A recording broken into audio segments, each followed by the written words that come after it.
49 అంటే సంతానం, 49 అంటే సంతోషం.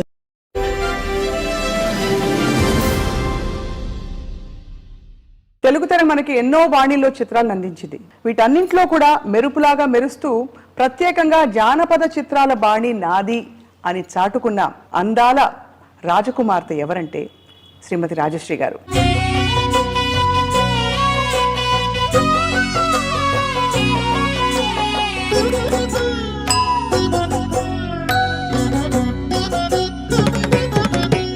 నాకు ఒక పాట గుర్తొస్తుంది. ఏం పాట? నా హృదయంలో నిదురించే చెలి.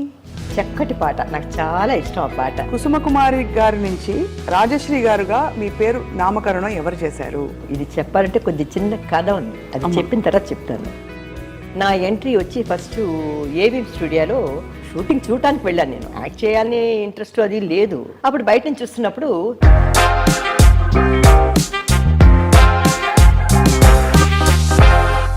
నా పేరు రాజశ్రీ, అది ఇంకో పేరు కూడా ఉంది, మీకు తెలుసో తెలియదు? తెలుసుగా. తెలుసా ఏంటి?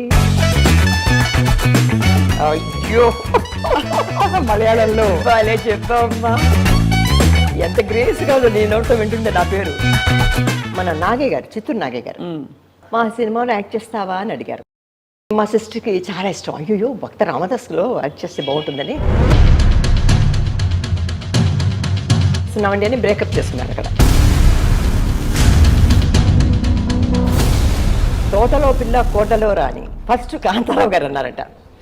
ఎవరు హీరోయిన్ అడిగారంట భవనారాయణ గారు.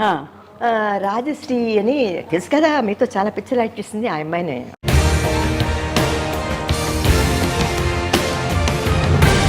నేను వెంకమ్మని వేస్తాను, పుల్లమ్మని వేస్తాను, నీకు ఇష్టం ఉంటే యాక్ట్ చేయాలి, లేకపోతే మాని అన్నారంట కాంతారావు గారు.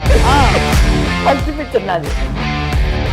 జానపద చిత్రాలు అంటే కాస్ట్యూమ్లకు చాలా కష్టం కదా, చాలా టైం పట్టేదా మీ మేకప్? అది సాధారణంగా చీర కట్టుకొని మనం సోషల్ పిక్చర్ రెడీ అవటమే కొద్ది కష్టం మనకి. మేము విజయరావుచారి రోడ్లో ఉండేవాళ్ళం అనమాట. ఆ వెనకే నాగేశ్వరరావు గారి ఇల్లు.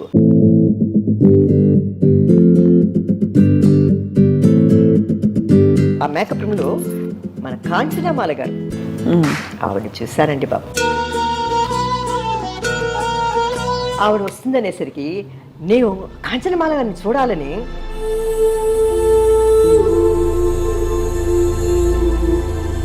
చూసి ఈవిడ కాంచనమాల అని షాక్ అయిపోయాను. మహాతల్లిని ఆవిడని చూసి అదృష్టం. అప్పట్లో సినిమాలు హిట్ ఫ్లాప్ ఈ కాన్సెప్ట్ ఉండేదా?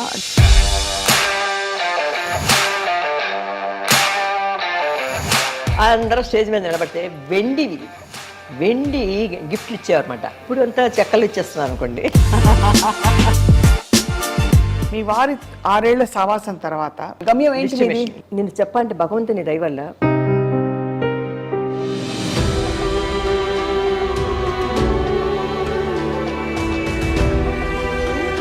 ఆవిడ చనిపోయేసరికి ఒకలా అయిపోయింది. నా కొడుకు అన్నాడు, అమ్మా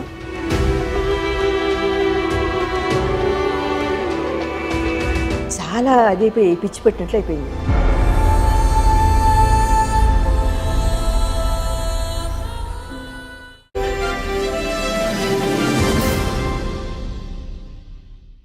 అందరికీ నమస్కారం. Welcome to silver screen legends. Telugu తెర మనకి ఎన్నో బాణీల్లో చిత్రాలను అందించింది. జానపద చిత్రాలు, పౌరాణిక చిత్రాలు, సాంఘిక చిత్రాలు, వీటన్నింటిలో కూడా మెరుపులాగా మెరుస్తూ ప్రత్యేకంగా జానపద చిత్రాల బాణీ నాది అని చాటుకున్న బుల్లితెర, వెండితెర అందాల రాజకుమార్తె ఎవరంటే శ్రీమతి రాజశ్రీ గారు. రాజశ్రీ గారి ప్రయాణం చాలా సుదీర్ఘమైనది. ఎన్నో భాషల్లో నటించారు. ఎన్నో సినిమాల్లో ఎందరో హీరోల సరసన నటించి తన అందం ఎక్కడా తరక్కుండా కాపాడుకుంటూ చక్కటి హావభావాలతో అలరిస్తూ వచ్చారు. ఇవాళ రాజశ్రీ గారి ఇంట్లో ఉన్నాం మనం. ఎంత అదృష్టం! వారితో మాట్లాడబోతున్నాం, బోల్డ్ అని విషయాలు తెలుసుకోబోతున్నాం. అమ్మ నమస్కారం. నమస్కారం అమ్మా. ఇప్పటికీ అలాగే ఉన్నారమ్మా. అయ్యో భలేవరే. నాకు ఒక పాట గుర్తొస్తుంది. ఏం పాట? నా హృదయంలో నిదురించే చెలి. చక్కటి పాట, నాకు చాలా ఇష్టం ఆ పాట. నేను ఆ పిక్చర్లో ఈ పాట ఆరాధన అని జగపతి పిక్చర్స్ ఆరాధన పిక్చర్లో నాగేశ్వరరావు గారు హీరో, సావిత్రి గారు హీరోయిన్. మేమందరం మెడికల్ కాలేజ్ స్టూడెంట్స్. నేను నాగేశ్వరరావు గారికి మరదల రోల్ అనమాట యాక్ట్ చేశాను. అందరూ ఒక మంచి క్యారెక్టర్ నాది. ఆ పాటలో ఆయన పాడుతున్నప్పుడు ఆ పియోనా వాయిస్తున్నప్పుడు నేను పైనుంచి అలా దిగి వస్తాను. అదే నా ఫస్ట్, అప్పుడు నాకు టీనేజ్ అనమాట. ఇంకా నేను హీరోయిన్గా వర్క్ చేయలేదు. నేను 16 years అలా ఉంటాయి నాకు అప్పుడు. అది నాకు ఆ పాట అంటే చాలా ఇష్టం నాకు అది. ఎందుకంటే నాగేశ్వరరావు గారిని అందులోనే ఫస్ట్ నేను చూశాను ఆ పిక్చర్లోనే. ఆయనతో యాక్ట్ చేశాను కూడా కలిసి. ఆయనతో చాలా సీన్స్ అవి యాక్ట్ చేశాను. ఆ పిక్చర్ నాకు చాలా ఇష్టమైన పిక్చర్. అమ్మ, మీ ఒరిజినల్ పేరు కుసుమకుమారి. కుసుమకుమారి గారి నుంచి రాజశ్రీ గారుగా మీ పేరు నామకరణం ఎవరు చేశారు? అబ్బో, ఇది చెప్పాలంటే కొద్ది చిన్న కథ ఉంది. అది చెప్పిన తర్వాత చెప్తాను. నా పేరు అంటే మా మదర్ వాళ్ళు పెట్టిన పేరు ఆ కాలంలో వచ్చి కుసుమ హర్నాథ్ అని ఒక బాబా గారు ఉండేవారు అనమాట. ఆ పేరు నాకు కుసుమకుమారి అని పేరు పెట్టారు. తర్వాత నేను చెన్నైకి రావటం, తర్వాత స్కూల్ డేస్ ఇవన్నీ అయిన తర్వాత నా ఎంట్రీ వచ్చి ఫస్ట్ ఏవిఎం స్టూడియోలో నేను అంటే షూటింగ్ చూడటానికి వెళ్ళాను. నేను యాక్ట్ చేయాలని ఇంట్రెస్ట్ అది లేదు. వెళ్ళినప్పుడు ఏదో షూటింగ్లు అవి అన్నీ చూస్తున్నప్పుడు, స్టూడియోలు అన్నీ చూస్తున్నప్పుడు, సెట్లన్నీ నన్ను ఏవిఎం శెట్టి గారు చూడటం, తర్వాత జమున గారు పక్కన ఉన్నారు, దండాయత పని పిల్ల అని మాస్టర్, పెద్ద డాన్స్ మాస్టర్. అవునవునవును. ఆయన ముగ్గురు ఉన్నారు అక్కడ. వచ్చి చిన్న చిన్న ఏజ్ గ్రూప్ పిల్లలు, ఒక 10 years 11 years పిల్లలందరూ డ్యాన్స్ చేస్తున్నారు అనమాట.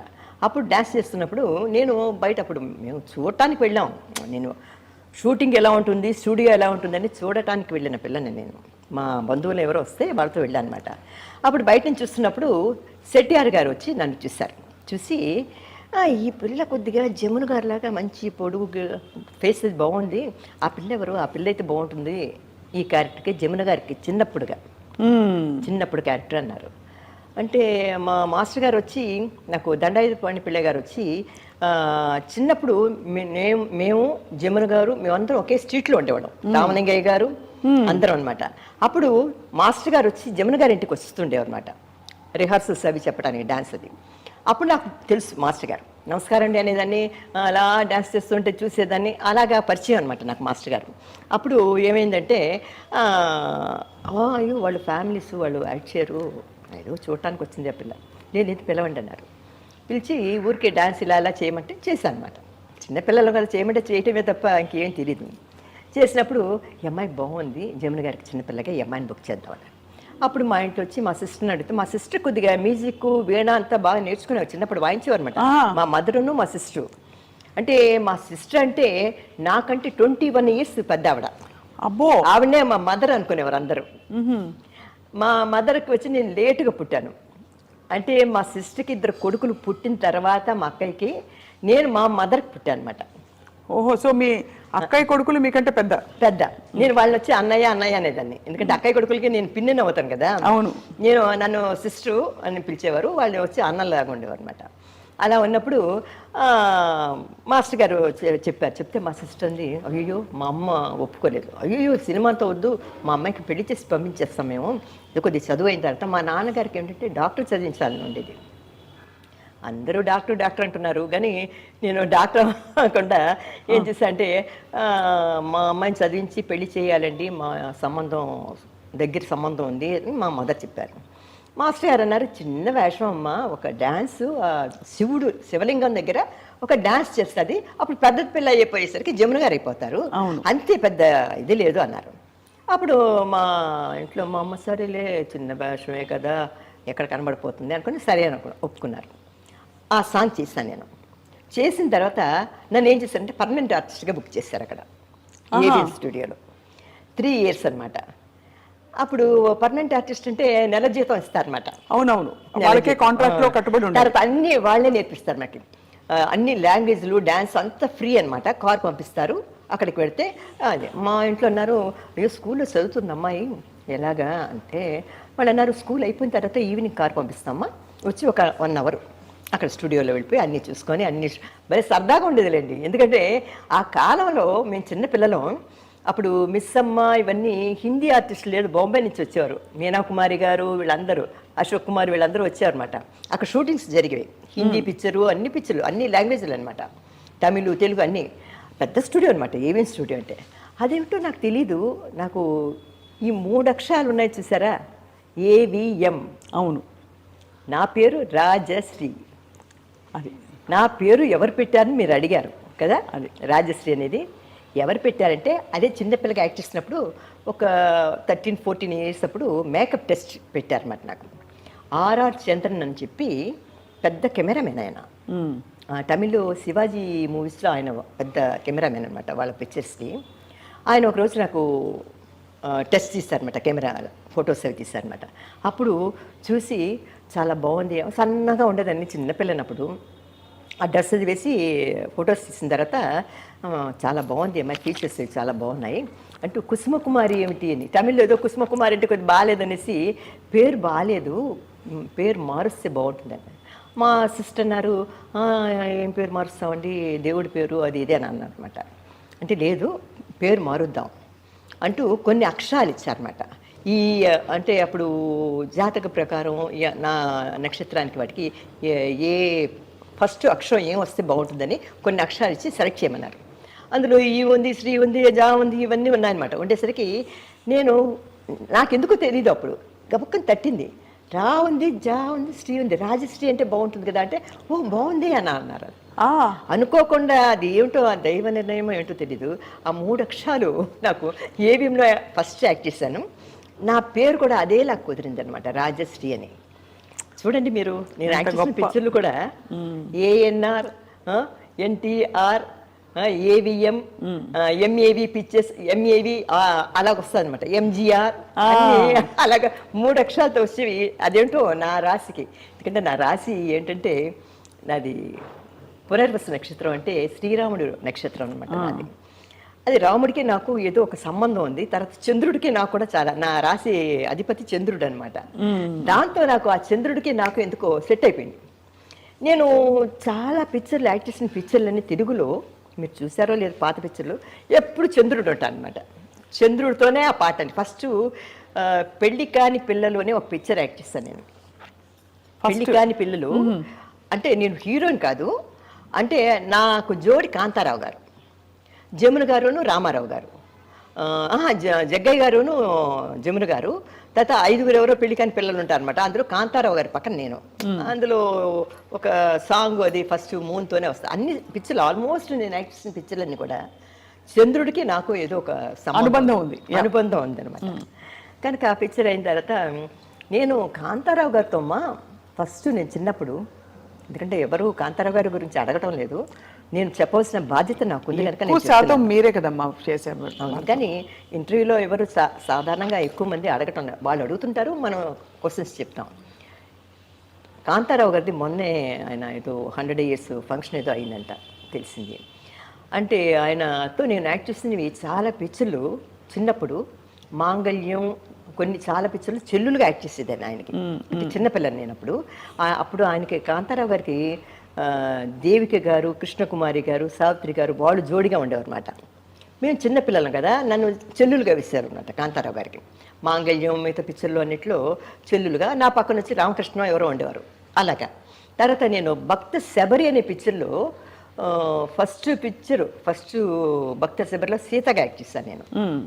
అందులో హర్నాథ్ రాజు ఆయన రాముడు, లక్ష్మణుడు వచ్చి రామకృష్ణ, తర్వాత ఎల్విజి లక్ష్మి వచ్చి సూర్పడక, ఎస్వి రంగారావు వీళ్ళందరూ ఉన్నారు. భక్త శబరి అని పండ్రీబా గారు యాక్ట్ చేసిన పిక్చర్ ఇది. అది ఎక్కడ యూట్యూబ్లో లేదు. అలాగా నాకు పేర్లకి కొన్ని సంబంధాలు అలా కుదిరాయి. తర్వాత నా పేరు ఇంకో పేరు కూడా ఉంది, మీకు తెలుసో తెలియదు? తెలుసా ఏంటి? గ్రేసీ. అయ్యో మలయాళంలో బాలే చెప్పమ్మా, గ్రేసీ. ఎంత గ్రేస్గా ఉందో, నేను నోటితో వింటుండే నా పేరు. చాలా గొప్ప. అంటే అమ్మ మీరు ఏ భాషకి ఆ భాష విడిపోయారు పూర్తిగా, వాళ్ళ భాషల్లో వాళ్ళ సంస్కృతి, వాళ్ళ యాక్టింగ్ కల్చర్ ఏదైతే ఉంటుందో దానిలో. కానీ అమ్మ మీరు ఫస్ట్ చైల్డ్ ఆర్టిస్ట్గా వచ్చిన తర్వాత నేను ఇంత పెద్ద హీరోయిన్ అవుతాను అనే ఒక ఎరుక మీకు ఉండిందా? మీరు అందంగా ఉంటారని ఎవరు చెప్పేవారా మీకు? నన్ను స్కూల్లోనే ఎవరు కొద్దిగా నర్గిస్ లాగా ఉన్నావు, జమున్లా అంటే పొడుగ్గా ఉండేది నా ఫేస్ అప్పట్లో. తర్వాత రౌండ్ అయిపోయింది. అంటే అప్పట్లో స్కూల్లో చదువుతున్నప్పుడు పెద్ద బొట్టు పెట్టుకుంటే నర్గిస్ లా ఉన్నావు అని చెప్పేవారు అనమాట. మనం నర్గిస్ ఏమిటి, అప్పుడు నర్గిస్ వాళ్ళు పెద్ద హీరోయిన్స్ కదా చేసేవాడు. తర్వాత నేను ఆ పిక్చరు నేను ఏవిఎంలో 3 years ఉన్నానని చెప్పాను కదమ్మా. అక్కడ అన్ని డాన్స్లు, అన్ని లాంగ్వేజెస్ నాకు నేర్పించారు. తమిళ్, అన్ని హిందీ నేను ఉర్దూ నేర్చుకున్నాను అక్కడ. ఉర్దూ బాత్ కర్తీ హై ఆప్? రాయటం చదవటం ఉర్దూ నేర్చుకున్నాను నేను. ఎంత గొప్ప విషయం. ఎందుకంటే అక్కడ మాస్టర్ గారికి, హిందీ మాస్టర్ గారికి హిందీ రాదు.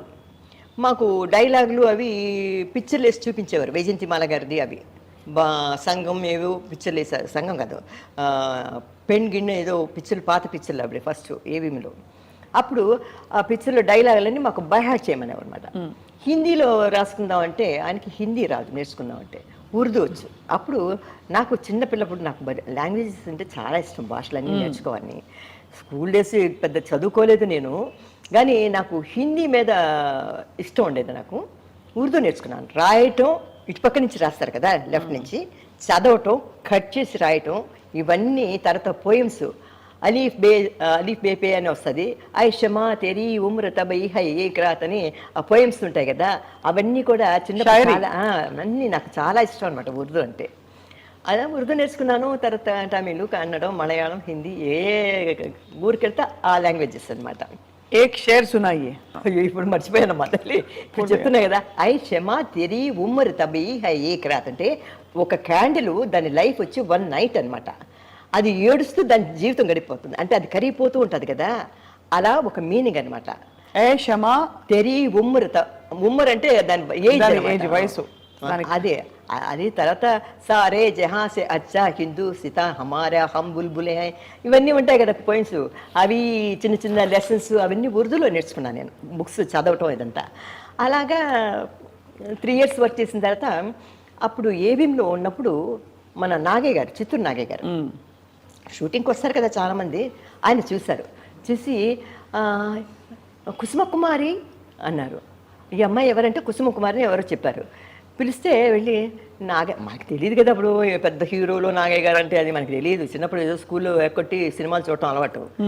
నాగయ్య గారు ఈయన పెద్ద హీరో అంటే నమస్కారం అమ్మా అని తడివి, మా సినిమాలో యాక్ట్ చేస్తావా అని అడిగారు. అన్నాను. అంటే అప్పుడు మా సిస్టర్ని పిలిచి, భక్త రామదాసు సినిమా తీస్తున్నాము, అందులో చిన్న కమల అంటే కన్నమ్మ గారును నాగయ్య గారు రామదాసును కమల అనమాట. చిన్న కమల ఆవిడ పేరు, ఆయన వైఫ్ పేరు. చిన్న కమల అంటే మన కన్నమ్మ గారికి చిన్నప్పుడు. అడిగేసరికి మా సిస్టర్కి చాలా ఇష్టం. అయ్యో భక్త రామదాసులో యాక్ట్ చేస్తే బాగుంటుందని. వీళ్ళు వదలరు కదా, పర్మనెంట్ ఆర్టిస్ట్ కదా. మా అమ్మాయికి పెళ్లి చేసేస్తున్నామండి అని బ్రేకప్ చేసుకున్నారు అక్కడ. ఇది అగ్రిమెంట్ 3 years మధ్యలో కట్ ఆఫ్ చేసుకొని రామదాస్కి వెళ్ళిపోయాను అనమాట. రామదాస్లో యాక్ట్ చేశాను అనమాట.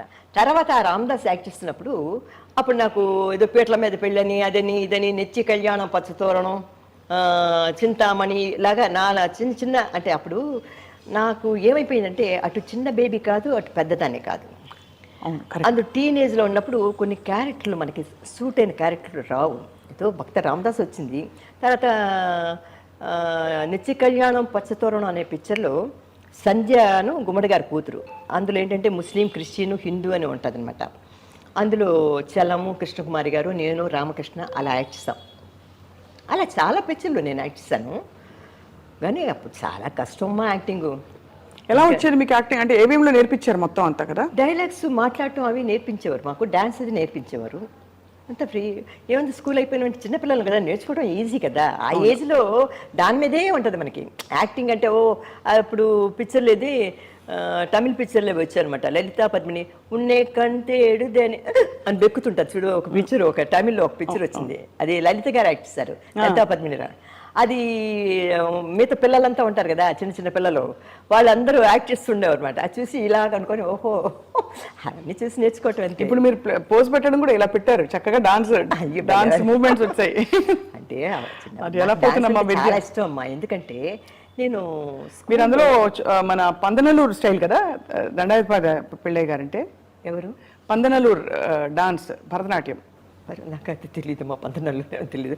నాకు దండాయపాడ పిల్ల గారే ఆయనే నాకు గురువు అన్ని. ఆయన చిన్నప్పుడు వర్క్ చేశాను. తర్వాత పెద్దలిగిన తర్వాత మంచి క్యారెక్టర్ పూంబుహార్ అంటే కన్నగి, అంటే సిలంబులి పట్టుకొని ఉంటుంది చూడు బీచ్లో కూడా, కన్నగి అని పిక్చరు, మధుரை కన్నగి ఏదో అంటారు కదా. అవునవును. అందులో నేను మాధవి క్యారెక్టర్. కన్నగిలో వచ్చి కోవలనికి వచ్చి భార్య వచ్చి విజయ్ కుమార్ గారు, మాధవి చాలా మంచి క్యారెక్టర్, మంచి డాన్సర్, గ్లామర్ క్యారెక్టర్ అనమాట. అందులో మాస్టర్ గారు దండాయపాడి మాస్టర్ గారు, అందులో ఎక్కువ సాంగ్స్ ఉన్నాయి, ఆయన దగ్గర నేను నేర్చుకున్నాను అనమాట. అలాగా నా లైఫ్ వచ్చి అలాగా అనుకోకుండా ఇలా మలుపులు తిరుగుతూ అలా టబక్కని ఎలా ఎత్తిందో తెలీదు. నేను ఎక్కువగా మోస్ట్లీ నేను వచ్చి కన్నడంలోనూ తెలుగులో కంటే తెలుగులో సిస్టర్ క్యారెక్టర్లు యాక్ట్ చేసేది నేను చిన్నప్పుడు. రాజ్ కుమార్ ఉండేవారు కదా, ఆయనకి సిస్టర్గా కన్నడంలో కణ్తెరది నోడు అని. అలా చాలా పిక్చర్లు అనమాట. అలాగ అనుభవం అయిపోయింది నాకు. తర్వాత ఇప్పుడు ఇంకా హీరోయిన్గా యాక్ట్ చేసిన పిక్చరు మదన కామరాజు అని అంటున్నారు మీరు. అవును, మదన కామరాజులు అంటే రాజు భార్య మా హీరోయిన్. అవును మదన కామరాజు భార్యగా పెళ్లి చేసి చూడు, ప్రేమించి చూడు తర్వాత ఇవన్నీ అయిన తర్వాత. అంటే ప్రేమించి చూడు కంటే కూడా ముందు నేను హీరోయిన్గా యాక్ట్ చేసింది తమిళ్లో కాదలిక నేరములే అనే పిక్చరు. అందులో మంచి క్యారెక్టర్ అదే కదమ్మా, మాడి మేల మాడి కట్టి నాగేశ్వరరావు గారు యాక్ట్ చేశారు కదా. ప్రేమించుడు తమిళ్లో యాక్ట్ చేశాను నేను. తర్వాత వచ్చి ప్రేమించి చూడు తర్వాత అది ప్రేమించుడు నాగేశ్వరరావు. తర్వాత తోటలో పిల్ల కోటలో రాణి, అది భవనారాయణ గారు తీశారన్నమాట పిక్చర్. అందులో ఏంటంటే కాంతారావు గారి పక్కన నేను హీరోయిన్ అని, ఫస్ట్ హీరోయిన్ అందులో నేనే. తర్వాత ఎల్బిజి లక్ష్మి వీళ్ళందరూ గ్లామర్ వ్యాంప్ రోల్స్ యాక్ట్ చేశారనమాట. ఆ పిక్చర్ యాక్ట్ చేసినప్పుడు ఫస్ట్ కాంతారావు గారు అన్నారట, ఎవరు హీరోయిన్ అడిగారంట భవనారాయణ గారు. రాజశ్రీ అని తెలుసు కదా, మీతో చాలా పిక్చర్ యాక్ట్ చేసింది ఆ అమ్మాయినే. రాజశ్రీయా, నాతోనా హీరోయినా అన్నాడంట ఆయన. అవునండి, రాజశ్రీ గారిని బుక్ చేస్తున్నాను. మా భవనారాయణ గారని మా ఊరు ఏలూరు, ఆయన చిన్నప్పటి తెలుసు ఆయనకి. రాజశ్రీని బుక్ చేస్తున్నారా, నా పక్కన కృష్ణకుమారి కానీ దేవికి కానీ బాగుంటారు అన్నారంట. రాజశ్రీ ఏం బాగుంటుంది, చిన్నపిల్ల, నాకు చెల్లెలుగా యాక్ట్ చేస్తుండేది అని అన్నట్ట. ఆయన కొద్దిగా భవనారాయణ గారని చుట్ట భవనారాయణ మన ఇతరులా ఉంటాడు ఆయన. ఎవరిలా అంటే ఒక ఆయన వర్క్ చేస్తుంటే కదా, చిలకట్టు అది కట్టుకొని ఆంధ్ర టైపు చుట్ట కాలుస్తాం. ఇదిగో ఆయన అందరినీ చాలా ఎన్నిగా మాట్లాడు, ఇగో నేను వెంకమ్మని వేస్తాను, పుల్లమ్మని వేస్తాను, నీకు ఇష్టం ఉంటే యాక్ట్ చేయాలి, లేకపోతే మానే అన్నారంట కాంతారావు గారిని. ఫస్ట్ పిక్చర్ నాది. వెంకమ్మని వేస్తాను, పుల్లమ్మని వేస్తాను, నీకు ఇష్టం ఉంటే యాక్ట్ చేయి, లేకపోతే మానే అన్నారంట. నేను రాయశ్రీని చేస్తున్నాను అన్నట్ట. లేదు ఆ అమ్మాయి నా పక్కన చెల్లులుగా యాక్ట్ చేసేది అన్నట్ట. తర్వాత ఆ పిక్చర్ యాక్ట్ చేసిన తర్వాత అది బంపర్ హిట్. ఆ పిక్చర్ చాలా బాగుపోయింది. ఇంకా కాంతారావు జోడి ఎవరంటే రాజశ్రీ అని చాలా పిక్చర్లు యాక్ట్ చేశాను అనమాట. అలాగే ఆయనతో జోడీ అయిపోయింది నాకు. ఆయన కత్తి పట్టుకున్నాడంటే నేను పక్కన రాజకుమారిగా. ఎన్ని సినిమాలమ్మా? 20 పైగా సినిమాలు. ఆయనతో కౌంటింగ్ లేదమ్మా నాకు, ఎందుకంటే ఇవన్నీ మర్చిపోయి ఆ కాలం మళ్ళీ వెనక్కి తిరిగి చూడటం లేదు. చూస్తే అప్పుడు ఆ రోజునమ్మా అందరూ పెద్దవాళ్ళు వెళ్ళేవారు షూటింగ్లకి, అమ్మాయిలు షూటింగ్లకు వెళ్తే మీతో పెద్దవాళ్ళు వచ్చేవారు. అమ్మగారు వచ్చింది, మా సిస్టర్ చెప్పాను కదా, ఆవిడ పెద్దవాడు. మా అమ్మ అందరూ వచ్చి మా సిస్టర్ని చూసి చాలా మంది మా అమ్మ అనుకునేవారు. అచ్చో మా అంటే ఆవిడకి నాకు 21 years డిఫరెన్స్ కాబట్టి అలా అనుకుని ఆవిడ అనుకునేవారు. మా మదర్ ఎక్కడికి వచ్చేవారు కాదు, ఆవిడ ఇంట్లోనే ఉండేవారు అనమాట. మా సిస్టర్ని చూసి జీవలక్ష్మి గారు ఉండేవారు కదా ఆర్టిస్ట్, ఏంటి రాజశ్రీ మీ అమ్మని పోయి అక్క అంటావేంటి నువ్వు, అమ్మని చెప్పొచ్చు కదా. నేనను అదేంటి అక్క, నేను ఆవిడ కూడా అక్కనే, ఎందుకంటే మా అక్క పెద్దది కదా కనుక వాళ్ళని అక్క అనే అలవాటు నాకు. భానుమతి గారిని అందరినీ, భానుమతి కూడా తిడతాను అనమాట, పిన్ని పిలువు అక్క ఏంటి అక్క, నువ్వు ఎక్కడ నేను ఎక్కడ, అమ్మ అని పిలువు అంటది అనమాట ఆవిడ. నాకు మా అక్కని పిలిచి అలవాటు అయిపోయి, మా అమ్మ బతుకుంది, మా అక్కని ఎలా నేను అమ్మని పిలుస్తాను, మా అక్కని అక్కనే పిలుస్తాను, మీరు నమ్మండి నమ్మకపోండి అని చెప్పేదాన్ని. అలాగా నాకు మా సిస్టర్ ఎక్కువగా నాతో కూడా వచ్చేవారు, హెల్ప్గా ఉండేదన్నమాట. ఇప్పుడు ఇతర భాషల్లో మీ పరిచయం ఎలా జరిగిందమ్మా? ఫస్ట్ మీరు తమిళ నుంచి తెలుగు, అలాగా అదే టైంలో కన్నడ, మలయాళ చిత్రాలు ఇవన్నీ కూడా ఎలా పరిచయం అయింది మీరు? ఎలాగంటే అమ్మా, నేను కాదలిక నేరమిల్లే ఇప్పుడు తోటలో పిల్ల కోటలో రాని యాక్ట్ చేసినప్పుడు మలయాళం ప్రొడ్యూసరు అలపి అని, అలపి స్టూడియో అనమాట, అలపిలో ఉందన్నమాట. ఇది మలయాళం అలపి అని ఊరు ఉంది కదా, అక్కడ ఉదయ స్టూడియోస్ అని ఉండేది. ఆ ప్రొడ్యూసర్ వచ్చి ఒక కొత్త అమ్మాయిని చూస్తున్నాం, మంచి అమ్మాయి కావాలి మాకు అని చెప్పేసి వెతుకుతున్నప్పుడు నన్ను అడిగారు అనమాట ఆ పిక్చర్కి.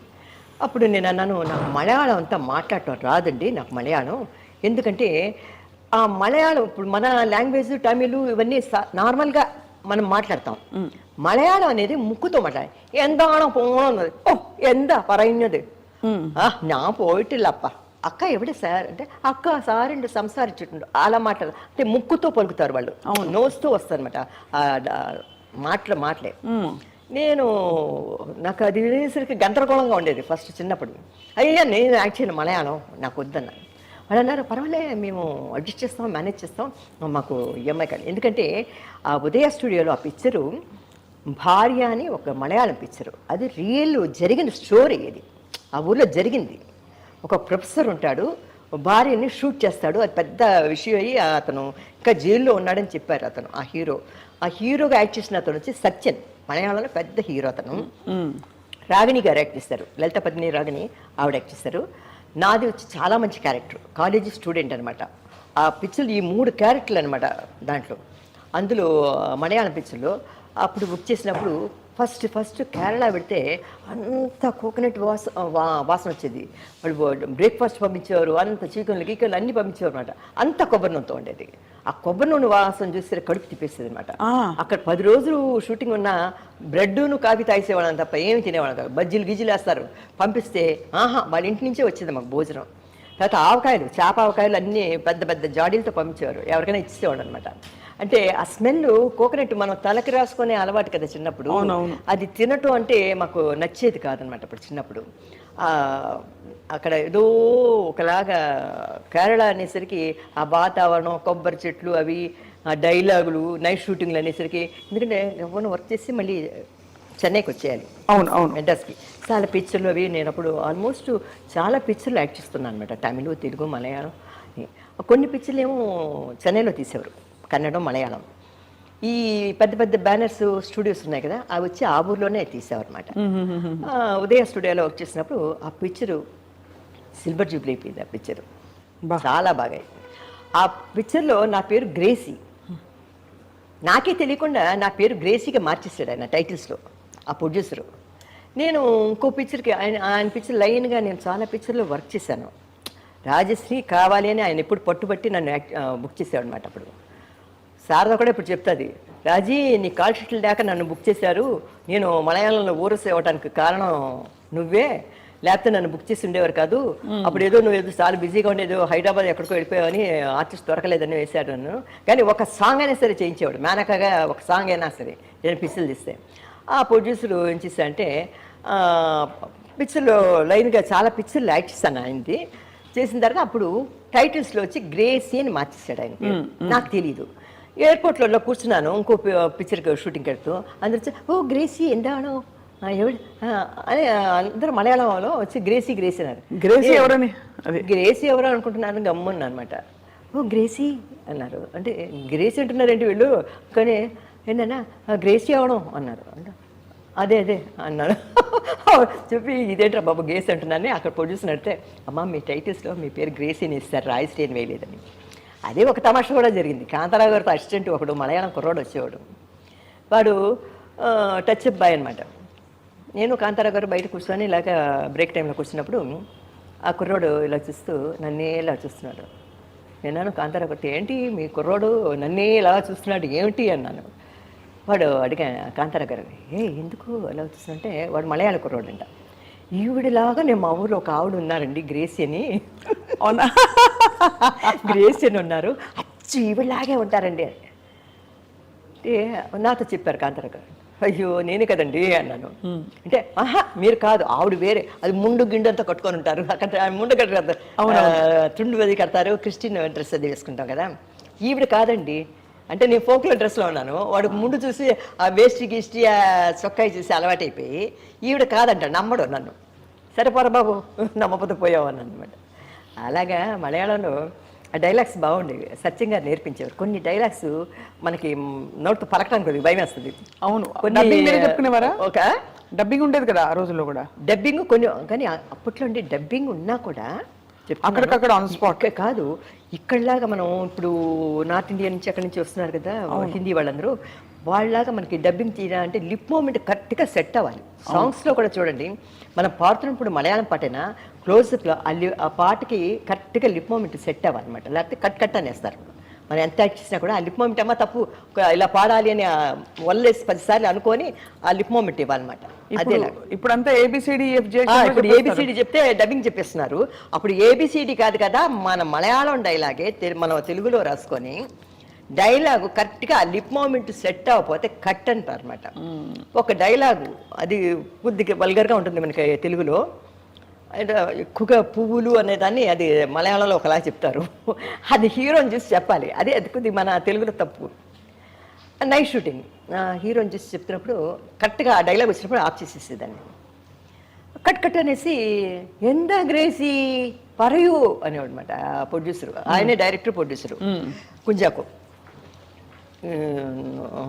అప్పుడేనే అనేసి అప్పుడు మలయా హీరో సత్యానికి తమిళ్ తెలుసు.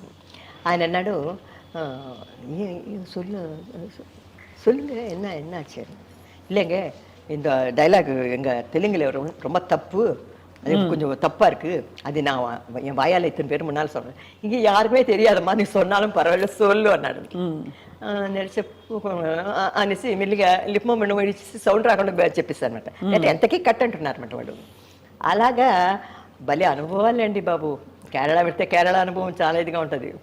అన్ని భాషల కంటే కేరళ కొద్దిగా చాలా కష్టమైన భాష. తమిళ్ కన్నడం కంటే కన్నడమైనా కొద్దిగా మనం అర్థం చేసుకోగలం, కానీ మలయాళం కొద్దిగా కష్టం. మన నోస్తో మాట్లాడటం అది డైలాగ్స్ చాలా కష్టం.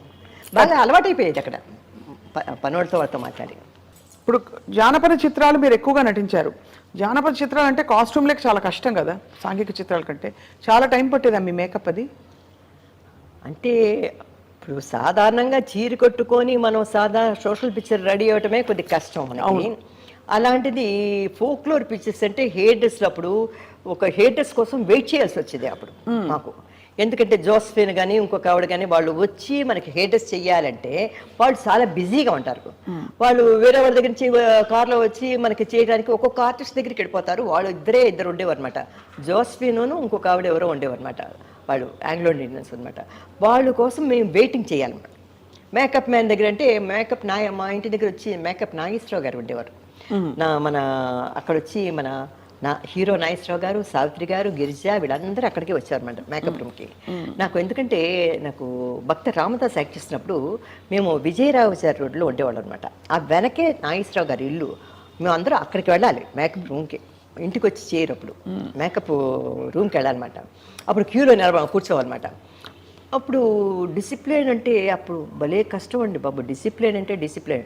ఎవరు ముందు వస్తారో వాళ్ళకి మేకప్ స్టార్ట్ చేస్తారు, మీద వాళ్ళు కూర్చోవలసిందే. అప్పుడు ఏమైపోయిందంటే నాకు సావిత్రి గారు, నాగేశ్వరరావు గారు వీళ్ళందరికీ ఆయన మేకప్ మ్యాన్ నాగేశ్వరరావు గారు, మేకప్ నాగేశ్వరరావు గారు అనమాట.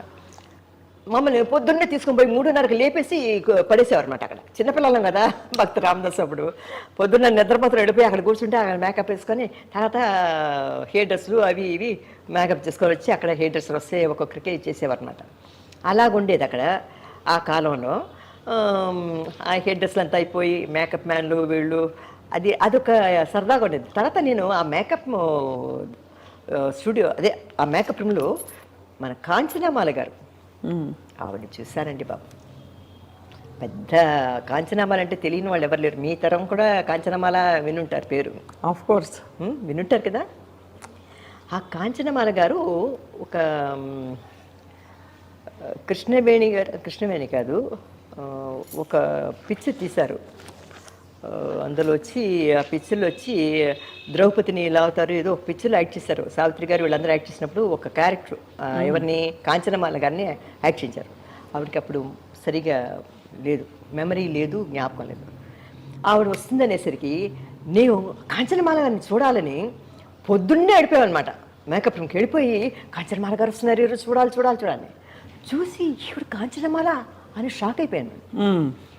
ఎందుకంటే ఇలా కూర్చున్నారు, ఇలా ఉన్నారు. నేను నాగేశ్వరరావు మేకప్తో కాంచనమాల గారు అవునమ్మా. ఆవిడకి అప్పుడు ఏదో బ్రెయిన్ సరిగ్గా లేదని విన్నాను, నాకు తెలీదు మైండ్. కానీ అలానే మేకప్ చేసి డ్రెస్ చేసి ఆ పిక్చర్లో యాక్ట్ చేయించారు ఆవిడని. మహాతల్లిని ఆవిడని చూసి అదృష్టం. ఎందుకంటే కాంచనమాల అంటే పెద్ద గ్రేట్.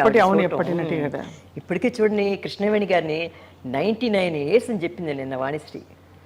ఆవిడ వచ్చారు, ఆవిడ చూడటం కోసం వెళ్ళాను నేను హైదరాబాద్ని.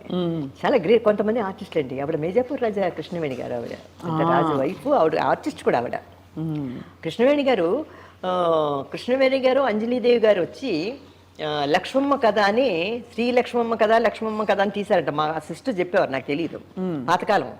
అప్పుడు ఆ పిక్చర్లో ఒక పిక్చర్లో వచ్చి నాగేశ్వరరావు గారు అంజలీదేవి గారు, ఇంకో పిక్చర్లో కృష్ణవేణి గారు వాళ్ళ ఓన్ బ్యానర్ అనమాట మేజాపూర్ వాళ్ళది తీశారంట. ఆ రెండు పోటీకి రిలీజ్ అయ్యాయని అప్పుడు చెప్పుకునేవారు అనమాట. ఆ కాలంలో పెద్ద పెద్ద ఆర్టిస్టులు కదండి. అలా అప్పట్లో సినిమాలు హిట్ ఫ్లాప్ ఈ కాన్సెప్ట్ ఉండేదా? అంటే ఎప్పట్లో మేము యాక్ట్ చేసినప్పుడా? అబ్బో ఎందుకు లేదండి బాబు, ఒక పిక్చర్ యాక్ట్ చేసి హిట్ అయిందంటే పైకెత్తేస్తారు. కానీ 100 డేస్కి వెళ్తే ఉంటుందండి ఒక్కొక్క ఊరు. నేను ఆరాధనకి వెళ్ళాను. అప్పుడు అందరం కార్లో ఒక్కొక్కరికి ఒక్కొక్క కారు, సావిత్రి గారికి అన్ని నగలు పెట్టుకొని ఒక సెక్యూరిటీ అంతా వస్తారనమాట. నాగేశ్వరరావు గారికి ఒక కారు, రేలంగ్ గారికి, సూర్యకాంత్ అమ్మ, మేము అందరం ఒక్కొక్కరు ఒక్కొక్క కార్లు అలా బయలుదేరుతుంటే మాకు ఒక కారు అనమాట. అక్కడక్కడ హాల్ట్ చేసి వనభోజనం లాగా భోజనం చేసి టిఫిన్లు అవి వెళ్తే ఆ స్టేజ్ మీద అప్పుడంతా మాకు మాట్లాడటం ఉండదు, ఎవరు మాట్లాడేవారు చేసేవారు. అందరూ స్టేజ్ మీద నిలబడితే వెండి గిఫ్ట్లు ఇచ్చేవారన్నమాట. ఎంత వెయిట్గా ఉండేవో. ఆరాధనలో 2-3 చోట్ల నేను తీసుకున్నాను. చాలా మన జగపతి పిక్చర్స్ వాళ్ళది. అలాగా సిల్వర్లో వచ్చేవారు. ఇప్పుడు అంతా చెక్కలు ఇచ్చేస్తున్నారు అనుకోండి. ఇప్పుడు వచ్చి అదే వెయిట్గా ఉంటుంది, చెక్కలు ఇస్తున్నారు. అప్పుడంతా ప్యూర్ సిల్వర్లో ఇచ్చారు. బాగుండేది 100 డేస్ ఫంక్షన్స్. బాగా వైభవం, గ్లామర్ అంతా చూసారు కదా. ఎందుకు కాదలకి నేరంలో 100 డేస్ ఫంక్షన్ చేశారు. సిల్వర్ జూబిలీ బెంగళూరులో చేశారు. తర్వాత వచ్చి హిందీలో యాక్ట్ చేస్తాను నేను. అవును, ప్రేమిచ్చుడు, కాదలిక నేర్మలు అని, ప్యార్ కియేజ్ అని శశి కపూర్ నేను యాక్ట్ చేస్తాను. దానికి ఆ పిక్చర్ 100 డేస్కి అందరూ వచ్చారు. వహీదా రెహమాను, మాలా సిన్హా, నిరూప్ రాయ్, వాళ్ళందరితో ఫోటో ఉంది. ఏదో ఒక అప్పుడులాగా సెల్ఫీలు అవి లేవు కదా, పేపర్లో వేస్తే ఆ పేపర్ కట్టింగ్స్ పెట్టేవాళ్ళం. మీరు హిందీలో అడుగు పెట్టిన తర్వాత కంటిన్యూ అవ్వాలనిపించలేదా ఎక్కువగా? అంటే నాకు అప్పట్లో ఏంటంటే హిందీ ఫీల్డ్కి నేను పెట్టి బాగా సక్సెస్ అయింది. కానీ ఒక మిస్టేక్ చేశాను నేను. ఒక శశి కపూర్తో యాక్ట్ చేసిన ఒక పిక్చరు ప్యార్ కేజా, తర్వాత కిషోర్ కుమార్తో వచ్చి పాయల్ కి శంకర్ అని యాక్ట్ చేశాను. తర్వాత వచ్చి దారా సింగ్తో ఒక పిక్చర్ ఒప్పుకున్నాను, వాళ్ళ ఓన్ బ్యానరు. ఆయన ఈ సినిమాలు చూసి రాజశ్రీ అనే నన్ను బుక్ చేశాడు అనమాట, వాళ్ళ ఓన్ బ్యానర్లో. ఆయన పర్సనాలిటీకి నా పర్సనాలిటీకి సరిపోదు. అవును, పెద్ద పర్సనాలిటీ, పెద్ద ఫిగర్ అనమాట. నేనేదో ఇంత సన్నగా ఇలా ఉంటాను. అప్పుడు చిన్న వయసు వేరే, చాలా యంగ్. అప్పుడు ఎక్కడ 20-21 ఇయర్స్ ఉంటాయి అప్పుడు. ఆ పిక్చర్లో బుక్ చేస్తే ఒకసారి బాంబేలో ఏమైందంటే, మేము కార్లో వెళ్తున్నప్పుడు అక్కడ చాలా ట్రాఫిక్, పక్కన కార్లో నిలబడతాయి అనమాట. మా పక్క కార్లో శశి కపూర్ ఉన్నాడు. అద్దం దింపి, ఏమిటి నువ్వు దారాసింగ్కి యాక్ట్ చేస్తున్నావు, నువ్వు నా పిక్చర్తో A1 హీరోయిన్గా నువ్వు యాక్ట్ చేయాల్సిన, నువ్వు దారాసింగ్ పిక్చర్ అంటే అక్కడ ఏ గ్రేడ్ బి గ్రేడ్ ఉందంట, మాకు తెలియదు. అవును, ఎవరైనా బుక్ చేస్తే ఒప్పేసుకోవటమే, కాల్ షీట్ ఖాళీ కాబట్టి ఒప్పుకుంటాం మేము. ఏముంది మాకు అప్పుడు, ఏ పిక్చర్ అయినా ఒకటే కదా, మాకు డబ్బులు ఇస్తారు, యాక్ట్ చేస్తాం, ఖాళీగా కూర్చోం. ఎప్పుడు 24 hours బిజీ. తెలుగు లేదా తమిళ్ లేదా కన్నడం లేకపోతే మలయాళం. డేలో వచ్చి తమిళ్ ఉంటే తెలుగు ఉంటే నైట్లో వచ్చి మలయాళం. అప్పుడు వచ్చి సెట్లు అవి రిచ్గా వేసేవారు కాదు, కన్నడంలో మలయాళం. ఆ సెట్ని కొద్దిగా అడ్జస్ట్ చేసి దాన్నే యూజ్ చేసుకున్నారు మలయాళం వాడును కన్నడం వాడు. నైట్ వర్క్ చేశారు. పొద్దున్నే షూటింగ్ చేస్తున్నప్పుడు భవనారాయణ గారు అనేవారు, రైశ్రీ ఈరోజు నేను సాంగ్ క్యాన్సిల్ అన్నాడు. ఏమండి అన్నాడు. నీ ఫేస్ ఏంటి పీక్కుపోయింది, కళ్ళంతా లోపలికి వెళ్ళిపోయి ఉన్నాయి, ఫ్రెష్గా లేదు, నేను డూయట్ సాంగ్ తీస్తున్నాను, ఎంత ఫ్రెష్గా ఉండాలి, నువ్వు హీరోయిన్ ఈ పిక్చర్లో, కళ్ళంతా లోపలికి పోయి నైట్ అంతా నువ్వు వర్క్ చేసి వచ్చావు కదా అన్నాడు. అంటూ మా అక్కని పోట్లాడాడు. మా అక్కని అనిపించి, ఏం నిర్మలా, ఏమ్మా నైట్ అంతా వర్క్ చేస్తుందా? లేదండి, మలయాళం కన్నడ వర్క్ చేసి నాకు పొద్దున్న సాంగ్ వస్తారా? అప్పుడు ఒప్పుకునేవారు కాదండి, ఫ్రెష్గా ఉండాలన్నమాట. అవును, అంతే కదమ్మా. ఎందుకంటే బ్లాక్ అండ్ వైట్ అయినా కూడా మొహోది డల్గా మనం హుషారుగా యాక్ట్ చేయాలి కదా, ఏజ్ వల్ల యాక్ట్ చేస్తామని. చాలా ప్రెషర్ కదా మీ మీద, డే నైట్ అమ్మా. కానీ అంత చేసినప్పుడమ్మా, అంత పీక్లో ఉన్నప్పుడు ఇది అడగకూడదు, కానీ కేవలం తర్వాత తరాలకి ఆ తరం ఈ తరంలో వ్యత్యాసం తెలియడానికి అడుగుతున్నాను. మీరు మొదలెట్టింది AVM సంస్థలో అది నెల జీతం. మీరు పీక్లో ఉన్నప్పుడమ్మా రెమ్యునరేషన్స్ బాగా ఇచ్చేవారా మీకు? లేదమ్మా, కొన్ని పిక్చర్స్కి అంటే అప్పుడు పెద్ద ఆహానే లక్షలు కాదు, కోట్లు కాదు, వేలు పెద్ద గుమరించేవారు కాదు. చాలా తక్కువ అమౌంట్. అందులో కన్నడ మలయాళం చాలా తక్కువ, తెలుగు ఒక మోస్తరు, తమిళ్ కొద్దిగా. అందులో కూడా తేడాలు ఉన్నాయి హీరోల్ని బట్టి. ఇప్పుడు తమిళ్లో ఎంజీఆర్ గారి పిక్చర్ యాక్ట్ చేస్తున్నాం అనుకోండి, చాలా డబ్బు ఇస్తారన్నమాట, ఎక్కువ డబ్బులు ఇస్తారన్నమాట. అదే కొద్దిగా రామారావు గారు, విట్లాచారి గారు వాళ్ళు కరెక్ట్గా డబ్బులు ఇస్తారు, తక్కువ. కానీ ప్రతి బ్యానర్లో మనం యాక్ట్ చేస్తాం. వాళ్ళు చేసే బ్యానర్ అన్నిట్లో మనం ఉంటాం అనమాట. అప్పుడు వేలల్లోనే ఉండేది అయితే. వేలు, ఆ వేలుతోనే ఇప్పుడు ఇల్లు కట్టుకున్నా, ఏం కట్టుకున్నా 1.5 లక్షలు 2 లక్షలు అంటే ఒక ఇల్లు వచ్చేసాయి. ఇప్పుడు అంతా కోట్లు కట్టుకోవాలి. ఈ ఇల్లమ్మ ఎప్పుడు కట్టేది? ఇది 70లో పక్కన ఫస్ట్ ఇల్లు కొన్నాం, 78లో కొన్నాం పక్కిల్లు. అది కొన్న తర్వాత ఇల్లు కొన్నాం అనమాట. తర్వాత ఇక్కడ షాపులు, అక్కడ కార్నర్ షాపులని, అదే ఇక్కడికి వచ్చిన తర్వాత అలా అలా చేసాం. అందరూ మా బ్రదర్స్ అందరూ ఉన్నాం, కలిసి ఉమ్మడి కుటుంబంలాగా ఉండేవారు. అదే అనమాట. మీకు ఎవరమ్మా పోటీ ఆ రోజుల్లో? అంటే మీరు చేసే క్యారెక్టర్స్ లాంటి క్యారెక్టర్స్లో స్లాట్ అయ్యేవాళ్ళు ఎవరెవరున్నారు? కొన్ని అక్కడక్కడ జమున గారిని చూసాం, అక్కడక్కడ. కానీ జానపదాలంటే మీరే గుర్తొస్తారు ఇప్పటికీ. అందమైన చెక్కిన లాంటి మొహం, ఫీచర్స్ పర్ఫెక్ట్గా. ఒక్కొక్క ఫోటో చూస్తుంటే అసలు కళ్ళు అసలు ఆపుకోలేము చూడలేక. అమ్మా, పోటీ అంటే ఆ కాలంలో పోటీలు గీటీలు ఏమి లేవు. మనకు తగిన క్యారెక్టర్ మనకు వచ్చేది. ఇప్పుడు నేను రాజకుమారి అంటే రాజకుమారిగా రాజశ్రీ బాగుంటుంది అంటే నన్ను ఆ పిక్చర్లు బాగా రన్ అయిందంటే నన్ను వేసేవారు. జమున గారు వాళ్ళందరూ సీనియర్ ఆర్టిస్టులు మాకంటే. మాకంటే ముందు వచ్చిన వాళ్ళు, ఇప్పుడు చాలా కాలం నుంచి యాక్ట్ చేస్తున్న వాళ్ళు. అవును, వాళ్ళకి మేము పోటీ కాదు.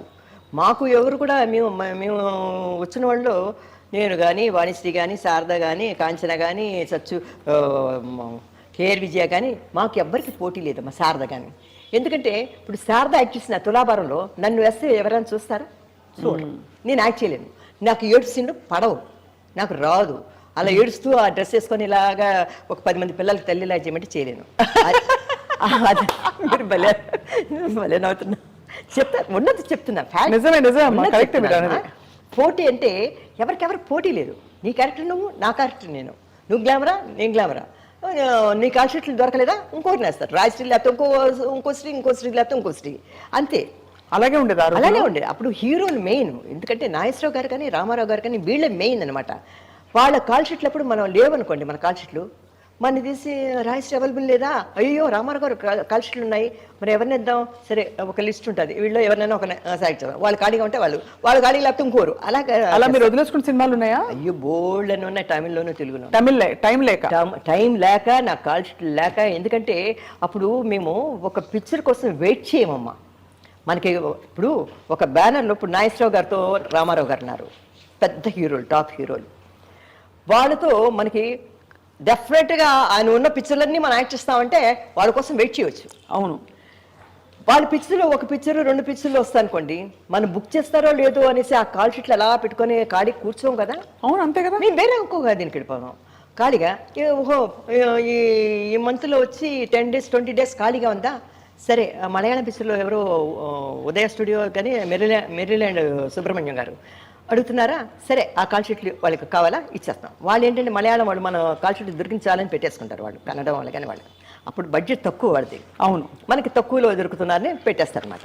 అలాగా మేము పోటీలు గీటీలు ఏమి లేవు. నీ క్యారెక్టర్ నీది, నా క్యారెక్టర్ శారదం చేయమంటే చేస్తుంది, గ్లామర్గా ప్యాంటు తీసుకొని రాజశ్రీ లాగా చేయమంటే తనే ఉంది. రాజశ్రీ నీలాగా నన్ను చేయమంటే గ్లామర్గా నేను చేయలేను, నాలాగా చేయమంటే నువ్వు చేయలేవు. నీ క్యారెక్టర్ నీది, నా క్యారెక్టర్ నాది, అంతే. ఎవరికి పోటీ లేదు మాకు. చాలా ఫ్రెండ్లీగా ఉండేవాడు. అప్పటి ఆర్టిస్టులు చక్కగా సెట్లో కూర్చునేవాడు, అందరం ఒక సిస్టర్స్ లాగా, బ్రదర్స్ లాగా అందరం మూవ్ అయ్యేవాళ్ళం తప్ప, అయ్యో నాకంటే తన ఇదిగా ఉంది, తిన ఇదిగా ఉంది, ఆ పోటీలు జలసి అన్నది మాకు తెలీదు. నీకు వచ్చిన పిక్చర్ నువ్వు యాక్ట్ చేయాలి, నాకు వచ్చిందా నేను యాక్ట్, నువ్వు కాడిగానో నువ్వు, అంతే. ఎవరు ఇదే వాడిది, అంతేగాని పోటీలు లేకపోతే ఇంతవరకు మేము అందరం కలిసి ఉంటాం. ఇప్పటికీ పాత ఆర్టిస్టులు అంటే ఉన్నది ఎవరండి? హైదరాబాద్లో గీతాంజలి లేదు పాపం, జమున గారు, విజయనిర్మల గారు ఉండేవారు పాపం. ఆవిడ ఇక్కడ ఉన్నప్పుడు మన ఇంటి దగ్గరే ఉండేవారు అనమాట. చాలా క్లోజ్గా చక్కగా మా ఇంటికి వచ్చేది, వాళ్ళ బర్త్డే కన్నీ పిలిచేది.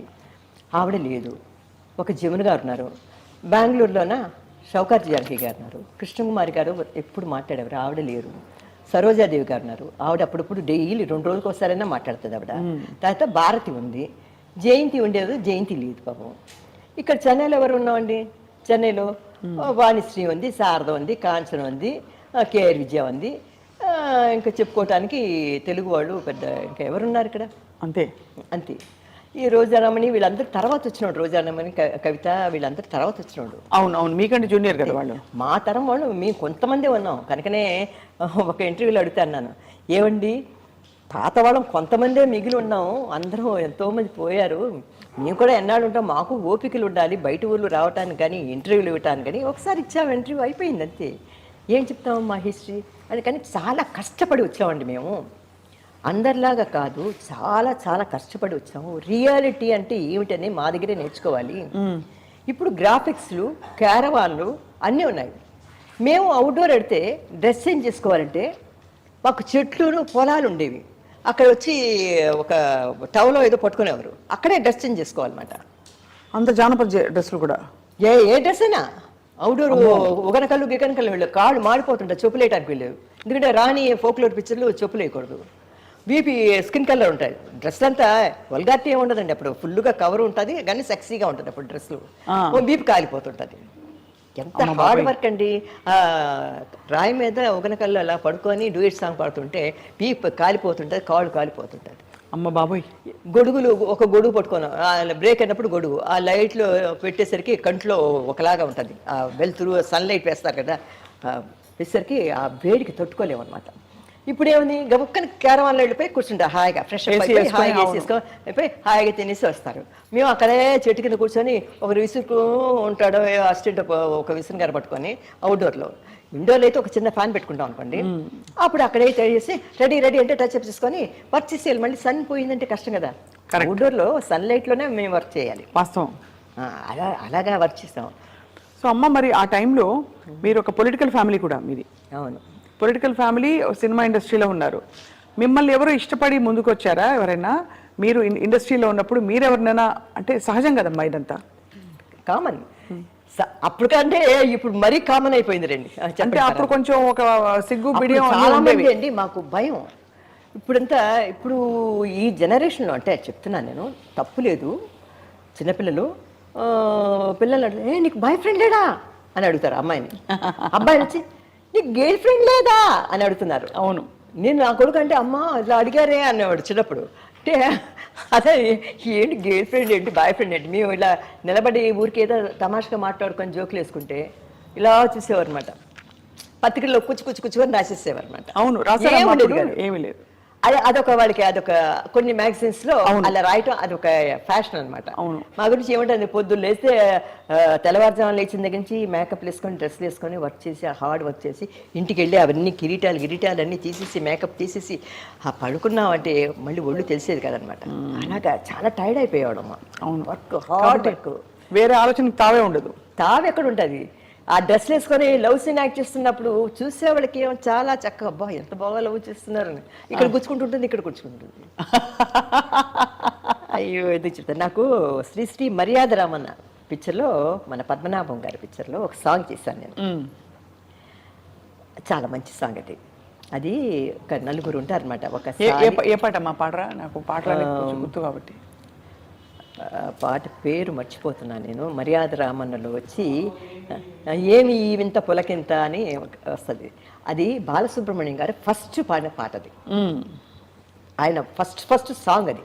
రావే కావ్య సుమబాల, అదే కదా. నలుగురు హీరోలు ఉంటారు అనమాట. ఒకటి వచ్చి శోభన్ బాబు గారు, ఒకటి కృష్ణ, ఒకటి వచ్చి హర్నాథ్, రామకృష్ణ, నలుగురు. ఒకటి సాలి కంసాలి, ఒక బ్రాహ్మణు, ఒక ఇతను అనమాట. నలుగురు. ఆ నలుగురులో ఎవరు తీసుకొని ఒక శిల్పి చెక్కుతాడు, బట్టలు వేస్తాడు, ఒక ఆయన నగలేస్తాడు, ఒకడు ప్రాణం పోస్తాడు అనమాట. ఈ నలుగురికి ఎవరు ఇది అన్నట్లుగా ఒక సాంగ్. అందులో బాలసుబ్రహ్మణ్యం గారు ఫస్ట్ పాడిన సాంగ్ నాకు ఆ పాట చాలా ఇష్టం అనమాట. సుశీలమ్మ గారు నాకు పాడారు.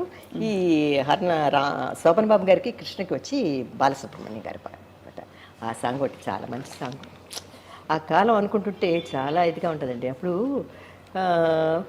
మేము యాక్ట్ చేసేటప్పుడు అనిమల్స్తో, అదే పావులు, బాబోయ్ నేను ఒకటి చెప్పనా, నిజమైన పావులేనా అవి డూప్లా? భలేవారే. పావుల సంగతి చెప్తే మీరు అదిరిపోతారు. చెప్పండి. ఎలాంటి పావులు ఉండేవి? నాకు ఒక కన్నడ పిక్చర్, అది తెలుగులో కూడా చూసాను, స్వర్ణ గౌరి అని. ఆ పిక్చర్ నాకు దొరకలేదు కానీ నేను నాగకన్య అనమాట. ఆ పిక్చర్లో కన్నడం తెలుగు రెండు, అప్పుడు 2 లాంగ్వేజ్లు తీసారనమాట ఒకేసారి. నైట్ షూటింగ్, నైట్లో వచ్చి అలాగా ఫుల్ నాగకన్య డ్రెస్ వేసుకొని అలా రిలాక్స్ అయి ఉన్నాను. ఏదో లైటింగ్ అంతా సెటప్ చేస్తున్నారు అనమాట. నైట్ షూటింగ్ అది చేసినప్పుడు ఇంత పెద్ద డైలాగులు నాకు కన్నడను తెలుగు. డైలాగ్ చదువుకొని అలాగా పడుకుంటే అమ్మ షార్ట్ రెడీ అన్నాడు అసిస్టెంట్ డైరెక్టర్ వచ్చి. అలా వచ్చేసాను. వచ్చేసరికి కెమెరా ఎలా పెట్టున్నారు, పావులు వచ్చి 2 పావులు ఇచ్చేసాడు చేతిలో. అదే ఫస్ట్ టైం నేను పావులు పట్టుకోవడం. పావు పట్టుకున్న చేతో పావులు ఇచ్చేసాడు నా చేతిలో పట్టుకోమని. వాళ్ళు నిద్ర మాత్రం ఇచ్చేసరికి ఇలా పట్టేసుకున్నాను. పట్టుకుంటే పావులు, అమ్మ పావులు ఇచ్చేసాడు ఏంటో బాబు అనుకొని సొల్లుగా డైలాగ్ చెప్పండి అన్నాడు. ఏం డైలాగ్ చెప్తాం, పావులు ఇచ్చేసి డైలాగ్ చెప్పండి అంటే అది బుస్సు ఉంటుంది. అందులో నైట్ షూటింగ్, చిన్నపిల్లని నేను అప్పుడు. ఇంకా ఈ పావులు బుస్సు ఉంటుంది. ఇలా చూసి డైలాగ్ రాలే అంటున్నాను నేను, అది బుసుకుడుతుంది అనమాట. ఇలా చూసి నేనన్నాను పావులు కన్నడం, నేను కన్నడం లేదా గిన్నె ముందు తెలుగు తీయి, కన్నడం అసలే డైలాగ్ జ్ఞాపకం ఉండదు, తెలుగైనా కొద్దిగా జ్ఞాపకం పెట్టుకొని చెప్పచ్చు, పావులు ఇచ్చేసి వచ్చి కన్నడం షార్ట్ తీసేలాగా ముందు తెలుగు తీయి అన్నాను. పట్టుకున్నాడు. అది ఇలా పట్టుకున్నాను. తీస్తున్నప్పుడు ఆ స్టూడియోలో నైట్ షూటింగ్ జరుగుతుంది. పైన లైట్లు ఉంటాయి కదా, అవును, ఫోకస్ లైట్లు ఎవరినో ఒక లైట్ బాయ్ ఏం చేశాడు, పైనుంచి దప్పని పడిపోయాడు కింద. నైట్ షూటింగ్ 2 గంటలకి. అమ్మ బాబోయ్. పోయేసరికి దప్పని సౌండ్ వచ్చేసరికి అందరూ పరిగెత్తుకుంటూ వెళ్ళిపోయారు అక్కడికి. నన్ను వదిలేసరికి మర్చిపోయారు. డైరెక్టర్, కెమెరామెన్ అందరూ వెళ్ళిపోయేసరికి నేను పావులు పెట్టుకున్నాను. ఇదేంటి అందరూ వెళ్ళిపోయారు, నా చేతిలో పావులు ఉన్నాయి, వదిలితే అది ఎక్కడ వెళ్ళిపోతుందో సెట్ నుంచి భయం, వదలలేను, పట్టుకోలే, గట్టి పట్టుకుంటే నలిగిపోతుందని భయం అనమాట. పట్టుకొని పావులు ఎవరైనా రెండో అని వస్తున్నాను. అందరూ వెళ్ళిపోయారు. పాపం ఒక కుర్రోడు, అసిస్టెంట్ కుర్రోడు వచ్చి అమ్మమ్మ ఇవ్వండి అని పాపం నా బాధ భరించలేక తీసుకొని బాడీ బతికిపోయారు బాబు బాబాయ్. లైట్ బైక్ పళ్ళు ఊడిపోయి రక్తం కారి చాలా ఇదయిందనమాట. అలాగా కొన్ని ఫస్ట్ టైం నేను పావులు పట్టుకోవడం. తర్వాత మా ఇంటికి పావులోడు వస్తే నేను పట్టేసుకుంటుంటాను. నాకు చాలా సాయది. కానీ నేను చాలా వరకు నేను యాక్ట్ చేసిన పిక్చర్లు కన్నడం కానీ తెలుగు కానీ పావులతో ఎక్కువ యాక్ట్ చేశాను నేను. ఒక పిక్చరు తెలుగులో కాంతారా గారు నేను అదృష్ట దేవత అనే ఒక పిక్చర్. అవునవును, గొప్ప సినిమా. అది యూట్యూబ్లో లేచి చూశాను. ఫుల్గా నాగలోకం సెట్ వేశారండి, పెద్ద నాగలోకం సెట్టు. అందులో మాస్టర్ ఎవరంటే హీరాలాల్ మాస్టర్. ఆయన చాలా గట్టి మాస్టర్, కాళ్ళు ముడుకులు అయినా ఇలా చూసి చూడట్లు వెళ్ళిపోయి రెడీ అంటాడు. రక్తం కారుతున్నా సరే ఆయన వదిలిపెట్టాడు. ఆయన మూమెంట్స్ చాలా ఫాస్ట్గా ఉంటాయి. ఆయన చాలా కష్టం. డాన్స్ చేస్తుంటే పావులు వేస్తుంటారు పైన, ఇలా పావులు పడుతుంటే నాగలోకం కదా ఫుల్గా నిజమైన పావులు తెచ్చిస్తారనమాట. కొన్నిటికి ఏమో పళ్ళు తీశారు, కొన్నిటికి కుట్టారు, కొన్నిటికి పళ్ళు కూడా వచ్చేస్తుండొచ్చు. సెట్ నిండా పావులు. ఆసారి ఏమైందంటే మా మదరు ఎప్పుడు షూటింగ్కి వచ్చేది కాదు, మా అక్కయ్య వచ్చేది అనమాట. ఒకరోజు షూటింగ్ చూడాలండి అమ్మాయిది, ఒకరోజు షూటింగ్ చూడాలి.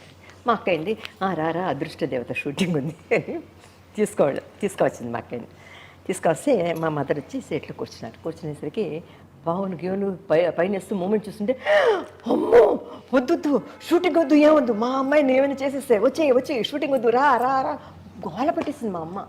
మా అక్కని నిన్ను తీసుకొని రావద్దన్నాను, నువ్వు వచ్చావు, అదే షూటింగ్ అంతే, అదే కరాదులే. నాకేంటి ఆ మూమెంట్ చేసినప్పుడు కింద పావులు ఉన్నాయి కదా, తొక్కేస్తే అది ఎక్కడ బాబోయ్ చాలా బోల్డ్ పావులు రియల్ అండి బాబు. ఎంత అసలు మామూలుగానే పాకేదేమైనా చూస్తేనే ఒకలా అనిపిస్తుంది. బుస్స కొడుతుంటది పెద్ద పావులు పట్టుకొని ఆ పాట అది బుస్సు అని కొడుతుంటుంది అనమాట. నాకు భలే సర్దా ఇస్తుంది. నాకు పావులు అంటే చాలా ఇష్టం అనమాట. ఎందుకంటే చిన్నప్పుడు స్కూల్కి వెళ్ళేటప్పుడు ఈ నాగస్వరం వినబడితే ఆగిపోయేదాన్ని నేను. అయిపోయి ఆ నాగస్వరం ఊతారు కదా, అది వింటూ ఉండేదాన్ని. తర్వాత హిందీ పిక్చర్ కూడా వైజయంతిమాల గారు యాక్ట్ చేశారు, నాగిన్ అనే పిక్చరు. అందులో అంతా నాగస్వరం అంటే నాకు చాలా ఇష్టం అనమాట. ఆ పావులతో ఆ నాగస్వరం అని నాకు ఎందుకో ఆ పావులతో చాలా పిక్చర్లు యాక్ట్ చేశాను. మళ్ళీ ఏనుగులతో, గుర్రాలతో, ముసలితో, కోతులతో, కుక్కలతో అన్నిట్లో యాక్ట్ చేశాను. ఎలుగుబంట్లు అవన్నీ రియల్ దీంతోనే యాక్ట్ చేశాను. ముసలిగా అన్నీ పులులు, సింహాలతో కూడా యాక్ట్ చేశాను రియల్గా. సింహంతో ఫోటో కూడా ఉంది మలయాళంలో. అదేంటంటే కడలమ్మ పഴశ్శిరాజా అని పిక్చర్లు, మలయాళం పిక్చర్స్ చాలా పిక్చర్లు యాక్ట్ చేశాను లేమా. ఓ పిక్చర్లో అయితే ముసలి వచ్చి పట్టుకొని కాళ్ళు లాగేస్తుండదు, చీర లాగా రియల్. ఇప్పుడులాగా గ్రాఫిక్స్ అవి ఇప్పుడు ఏంటి పాములు అనేసరికి ఇల్లు వచ్చి అన్ని సీరియల్లో వాటి పాములు వచ్చేస్తున్నాయి. అది సర్వసాధారణం అయిపోయింది ఇప్పుడు. గ్రాఫిక్స్ లేకుండా ఏదీ లేదు, నడుస్తుంటే నిప్పులు వస్తున్నాయి, ఎగురుతున్నారు ఫైటింగ్లో వాటిలో. అప్పుడు హీరోలు కూడా చూడండి, కాంతారావు గారు కానీ రామారావు గారు కానీ ఫైటింగ్ చేసేటప్పుడు బరువుగా ఉండేది, కత్తులు చాలా వెయిట్ జాస్తి అనమాట. దాంతో ఫైటింగ్ చేసేవారు వాళ్ళు. ఆ పట్టుకోవటమే మనం మొయ్యలేము. నాకు అలానే 2 పిక్చర్లు నేను ఫైటింగ్ చేశాను అనమాట. అవునా? ఎందుకంటే ఒకటి వచ్చి తమిళ్లో వచ్చి కుడిயிருந்த కోల్ అనే పిక్చర్లో ఎంజీఆర్తో ఉన్వాళం ఎన్మిడియం అని ఫైటింగ్ చేయాలన్నమాట. ఇలాగా అది ఒకటి చేశాను. తర్వాత నా తెలుగులో కాంతారావు గారు నేను 1 2 3 అని ఒక సాంగ్ ఒకటి ఉంది అనమాట, జోడిస్తే అని ఏదో ఒక సాంగ్ ఉంది, అందులో చేశాను. నాకు చాలా పాములతో, కుక్కలతో, ఎలుగుబంటులతో బాగా అనుభవం. ఏనుగు మీద కూడా కూర్చొని తీసుకున్నాను. అమ్మ, మీకు మీ హీరోల అందరిలో ఎవరి సరసన నటించడం మీకు బాగా ఒక తృప్తిని, ఒక మంచి క్యారెక్టర్ చేసాము లేకపోతే మంచి సినిమా చేసామని ఫీలింగ్ వచ్చేది? ఎంజీఆర్ గారితో నటించారు, ముందు వరుసపెట్టి చూద్దాం. కాంతారావు గారు, ఎంజీఆర్ గారు, ఏఎన్ఆర్ గారు, రామారావు గారు, అందరితో నటించారు కదా. ఎవరితో మీకు బాగా తృప్తిగా అనిపించేది? అమ్మా, ఆ కాలంలో హీరోస్ అంటే టాప్ హీరోస్ తెలుగులో చెప్తాను. ఫస్ట్ మన తెలుగు ఛానల్ కనుక నాగేశ్వరరావు గారు, రామారావు గారు, కాంతారావు గారు, జగ్గయ్య గారు, 4 పెద్ద హీరోస్. అవును. దాని తర్వాత వచ్చినవాడు శోభన్ బాబు, కృష్ణ గారు, హర్నాథు, రామకృష్ణ. అవును. నలుగురు స్టెప్ బై స్టెప్ వచ్చారు. మేము చిన్నప్పుడు నాగేశ్వరరావు గారు, రామారావు గారు, జగ్గయ్య గారు, కాంతారావు పిక్చర్లు చూసి పెరిగిన వాడం, చిన్న పిల్లలం మేము. అవును. వాళ్ళు మాకు దేవుళ్ళు లాగానే మాకు ఉండిపోతారు మా మనసులో. ఎందుకంటే రామారావు గారిని చూస్తే కృష్ణుడుగా, రాముడుగా అదే మాకు మనసులో ఉండిపోతాయి. వాళ్ళతో యాక్ట్ చేస్తున్నాం అంటే కూడా మనకి చాలా ఇదిగా ఉంటుంది. వాళ్ళతో అనుభవం అంటే వాళ్ళు చూస్తామా, యాక్ట్ చేస్తామా అని కూడా ఊహించని టైంలో వాళ్ళతో యాక్ట్ చేయడం మహాభాగ్యం. అంతే కదా? అంతే. ఇప్పుడు మిగతా హీరోలతో చెప్తారా? మిగతా హీరోలు శోభన్ బాబు గారు, కృష్ణ గారు, హర్నాథు, రామకృష్ణ అందరూ చక్కగా పెళ్ళిళ్ళు అయిపోయి వచ్చిన వాళ్ళు. అందరూ కూడా వాళ్ళకి ఏమిటంటే ఆ కాలంలో లేడీస్ కానీ జెంట్స్ కానీ ఎక్కువగా మనం హీరోయిన్స్తో ఎక్కువగా టచ్లో ఉన్నాం. ఎందుకంటే మనం ఎవరు పైకి రావాలి, మనం బాగా సాధించాలి, పెద్ద హీరోస్ అవ్వాలని వాళ్ళు, మనం పెద్ద హీరోయిన్స్ కావాలని మనం అనుకున్నాం. అందులో మాకు యాక్ట్ చేసేటప్పుడు ఏ హీరోయిన్ అయినా ఒకటే. అంటే ఇప్పుడు రామారావు గారితో యాక్ట్ చేసినప్పుడు అదొక విధమైన ఎక్స్పీరియన్స్, అనుభవం. నాగేశ్వరరావు గారితో యాక్ట్ చేసేటప్పుడు అదొక టైప్ ఆఫ్ ఇది. అంటే అన్నిటికీ మనం అడ్జస్ట్ అవుతాం. మిగతా జగ్గయ్య గారితో యాక్ట్ చేసేటప్పుడు అదొకటి, కాంతారావు గారితో ఒక టైప్ ఉంటుంది. అదేలాగా శోభన్ బాబు గారిని, కృష్ణ కానీ, కృష్ణరాజు కానీ అందరితో, ఆల్మోస్ట్ అందరు హీరోలతో తెలుగులో యాక్ట్ చేశారమ్మా.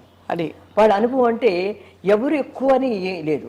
ఎవరితో యాక్ట్ చేసినప్పుడు వాళ్ళే మాకు దేవుడు, వాళ్ళే ఎక్కువ మాకు. అది అంతేగాని వీళ్ళు చాలా టాప్ కదా, వీళ్ళతో యాక్ట్ అంటే పెద్ద హీరోలతో యాక్ట్ చేయడం అంటే అప్పుడు గ్రేట్గా మేము భావించేవారు. అవును కదా? నాగేశ్వరరావు గారు, రామారావు గారు అంటే టాప్, అదే ప్రపంచానికి తెలిసింది అందరూ. అందులో తర్వాత తమిళనాడులో అంటే ఎంజీఆర్ గారు అంటే తెలియంది లేదు. అందులో కూడా ఇదేలాగా స్టెప్ బై 4 3 ఉన్నారు, వేసేస్తారు. వాడు అందరితో యాక్ట్ చేస్తాను నేను ఆల్మోస్ట్. రైట్. కనుక ఒక్కొక్క విధమైన అనుభవం. అంతే, ఎవరు ఇష్టం అని లేదు, మన క్యారెక్టర్ ఏది మంచిదా అని అది ఇష్టం నాకు, అంతే. సో అమ్మ, మీరు ఇంత పీక్ ఆఫ్ యాక్టింగ్లో ఉంటూ మనకి మీ వివాహం అయినప్పుడు పాంచజన్య గారితో అది ఎలా కుదిరింది? ఎలా మీకు అసలు, అంటే పొలిటికల్ ఫ్యామిలీ వల్ల పరిచయం అయ్యారా? అది చెప్పాలంటే అమ్మా, నేను ఇప్పటికీ సుబ్రహ్మణ్యరెడ్డి గారు ఎక్కడైనా ఫంక్షన్లో కనబడితే చెప్తారు, రాయశ్రీ ఏంటి నువ్వు పీక్లో ఉన్నప్పుడు పెళ్లి చేసుకొని పోయావు, నాకు నచ్చలేదు అన్నారు. మొన్న ఒకసారి జమున గారు మేమందరం వైజాగ్లో ఫంక్షన్కి వెళ్ళాం, ఆయన బర్త్డే దానికి వెళ్ళినప్పుడు అన్నారు. నేను అన్నాను, అదేమిటండి అన్నారు, అంతా మనం అంటే మన ఫీల్డ్ అయిపోయిన తర్వాత మ్యారేజ్ చేసుకోవటం ఏంటి, ఫీల్డ్ పీక్లో ఉన్నప్పుడు చేసుకుంటేనే ఆ లైఫ్ ఈ లైఫ్ రెండు మనకి ఎంజాయ్ చేయొచ్చు. ఫీల్డ్లో యాక్ట్ చేయడానికి మనకి ఎండ్ అన్నది లేదు. అవును, ఎండ్ లేదు, మనకి యాక్ట్ చేస్తూనే ఉండొచ్చు మనం. ఏంటి హీరోయిన్ చిన్నపిల్ల దగ్గర నుంచి, అమ్మ వేషాల దగ్గర నుంచి, అక్క వేషాల దగ్గర నుంచి, వదిన వేషాల దగ్గర నుంచి, అమ్మమ్మ వేషాలు, నాయనమ్మ వేషాలు, ముసలి వేషాలు అన్నీ యాక్ట్ చేయొచ్చు. యాక్టింగ్కి ఎండ్ లేదు. నన్ను అడిగితే ఒక ఆర్టిస్ట్కి ఎండ్ లేదండి. అవును, కుంటిదానిలో కూడా యాక్ట్ చేయొచ్చు, కూర్చొని యాక్ట్ చేయొచ్చు, ఏదైనా యాక్ట్ చేయొచ్చు. కరెక్ట్. కానీ మ్యారేజ్ అనే దానికి ఒక లిమిట్ ఉంది, పిల్లల్ని కంటానికి అనేది ఒక లిమిట్ ఉంది, దానికి ఒక ఏజ్ ఉంది. ఆ ఏజ్లో ఇది మనం చేయకపోతే లైఫ్ వేస్ట్. అయిపోయింది మన లైఫ్. ఇంకా వయసు అయిపోయిన తర్వాత మనం మ్యారేజ్ చేసుకొని లాభం చేసే కూడా లాభం ఉండదు. లేదు. అవును. వయసు అయిపోయిన తర్వాత ఇంకా పిల్లలు కనలేము. అవును. ఇంకా మ్యారేజ్ కాదు, ఇది లైఫ్లో అలా ఉండిపోవాల్సి వస్తుంది. కనుక ఏ వయసుకి తగినట్లు ఆ వయసులో చేయటం. అది మా ఆయన్ని నేను వచ్చి పొలిటీషియన్ అంటే నాకు ఎన్నో సంబంధాలు చూశారండి మా ఇంట్లో. అంటే నాకు మా మదరు పెద్దవాడని చెప్పాను కదా, లేటుగా పుట్టాను కదా. మా మదర్ చనిపోయారు 1973లో చనిపోయారు. మా మదరు అదిను ఆవిడ చనిపోయినప్పుడు ఒక పిక్చర్ యాక్ట్ చేస్తున్నాను నేను, భానుమతి గారు, సరోజాదేవి అందరం. పత్తుమాద బంధం. ఆ పేరు వింటేనే అది మీకు తమిళ్ తెలీదు. పత్తుమాద అంటే 10 మాసాలు మోసిన అనుబంధం అంటారు కదా, పత్తుమాద బంధం అనే పిక్చర్లో నేను యాక్ట్ చేసినప్పుడు ఆ పిక్చర్ ఊటీ గీటీ అంతా తీసారు, అయిపోయింది ఫుల్గా. లాస్ట్లో క్లైమాక్స్ సీన్ కొద్దిగా బోల్డ్ గెటప్ నాదిను సరోజాదేవిది. అంటే కొద్దిగా ఒక ఏబిఎం రాజు, మీ అందరం, ముత్తురామన్ అందరూ ఉన్నారు, రవిచంద్రన్ అందరూ ఉన్నారు. ఆ క్లైమాక్స్లో అందరూ భానుమతి గారు, ఏమన్ రాజు, సరోజాదేవి, నేను, భానుమతి అందరు ఆర్టిస్టులు ఉన్నారు. ఆ టైం అప్పుడు క్లైమాక్స్ అప్పుడు మా మదర్కి నైటు ఒక విధమైన ఏకాదిర్పులాగా వచ్చి ఆవిడ హాస్పిటల్ అడ్మిట్ చేయటం. హాస్పిటల్లో ఉన్నప్పుడు ఆ షూటింగ్ ఎడుతున్నప్పుడు నాకు డైలాగులు మాట్లాడాలి. నేను వచ్చి నా భర్తని ఆ సరోజాదేవికి అప్పగించాలన్నమాట. నా మూడు నీకు అప్పగిస్తున్నాను, నువ్వు పెళ్లి కాకముందే బిడ్డను కన్నావు అని ఒక డైలాగ్ చెప్తుంటే మాట నొక్కేసినట్లుంది. డైలాగ్ రావటం లేదు. గుర్తుందమ్మా డైలాగ్ అది? ఇది గుర్తు కూడా లేదమ్మా. నాకు మతిమరుపు కూడా వచ్చిన ఆ సినిమా అప్పుడు నాకు చాలా దెబ్బతిన్నా నేను నా లైఫ్లో. అప్పుడు మా షూటింగ్ కట్ అన్నాను. తాత ఇంటికి వచ్చి ఇలా కూర్చున్నాను అనమాట. బ్రేక్ లంచ్ అవర్లో ఇంటికి వచ్చి ఇలా కూర్చున్నప్పుడు మా బ్రదర్ ఉన్నాడు. మా హాస్పిటల్లో ఉంది, లేడీ వెల్లింగ్టన్ హాస్పిటల్లో మా మదర్. గబగబని మా బ్రదరు, మా అక్కయ్య ఫోన్ చేసింది హాస్పిటల్ నుంచి. మా బ్రదర్ వచ్చి అన్నాడు అనమాట. నేను కూర్చొని ఏంటి అన్నాను. మా బ్రదర్ అంటే అదే అక్కయ్య కొడుకు. ఏంటంటే ఏం లేదు రారా హాస్పిటల్కి వెళ్తాం అన్నాడు మా బ్రదరు. అప్పుడు నేను మేకప్తో ఉన్నాను, మళ్ళీ 2 o'clock షూటింగ్కి వెళ్ళాలి. లంచ్కి వచ్చాను అనమాట.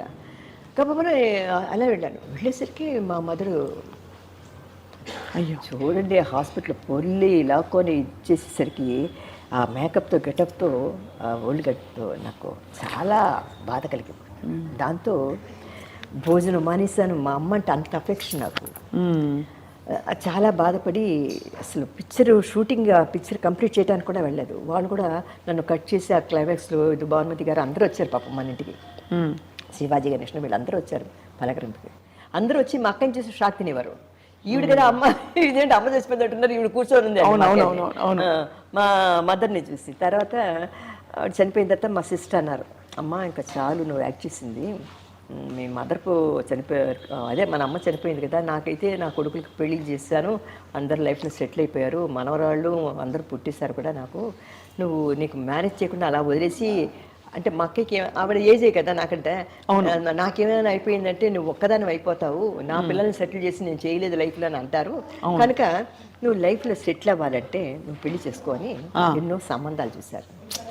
నాకు మా అమ్మ చచ్చిపోయిన తర్వాత చీచి వద్దు, నాకు పెళ్ళి వద్దు, వద్దు అని అనుకొని పెళ్లి చేసుకోవడానికి ఇష్టపడలేదు నేను. మా అక్కయ్య ఫోర్స్గా కొద్దిగా లేదు ఎలానో సరి చేసుకోండి. అప్పుడు ఏదో ఒక మ్యారేజ్కి వెళ్ళినప్పుడు సీతా అనసూయ అని పాటలు పడేవారు పాతకాలం. వాళ్ళును బిఆర్ నాయుడు గారు భక్త శబరి తీశారని చెప్పాను కదా, సీతగా యాక్ట్ చేశారని. అవునవును. ఆవిడ వైఫ్ నాయుడమ్మ గారు అంటారనమాట, ఆవిడ లీలా నాయుడు. ఆవిడను ఏదో మాట్లాడుతూ ఇలా ఒక సంబంధం ఉంది, ఇది ఒక హైదరాబాదు ఒక ఎమ్మెల్సీ పెద్ద చదువుకున్నాడు ఆయన, వెంగయ్య గారు టైంలో ఆయన ఇది ఇంటెలెక్చువల్ అని చెప్పేసి సంబంధం ఉందంటే నేను అనుకొని గమ్మన్నాను. ఆ పిక్చరు అదే ఆ మాటలు జరుగుతున్నప్పుడు నేను కొద్దిగా బయట సరిపెట్టలే. తర్వాత ఆ పిక్చర్ అది ఫినిష్ చేస్తాను అనుకోండి, పత్తిమాత బంధం. తర్వాత నాకు రామారావు గారు, ఎన్టీ రామారావు గారు ఆయన బోన్ బ్యానర్లో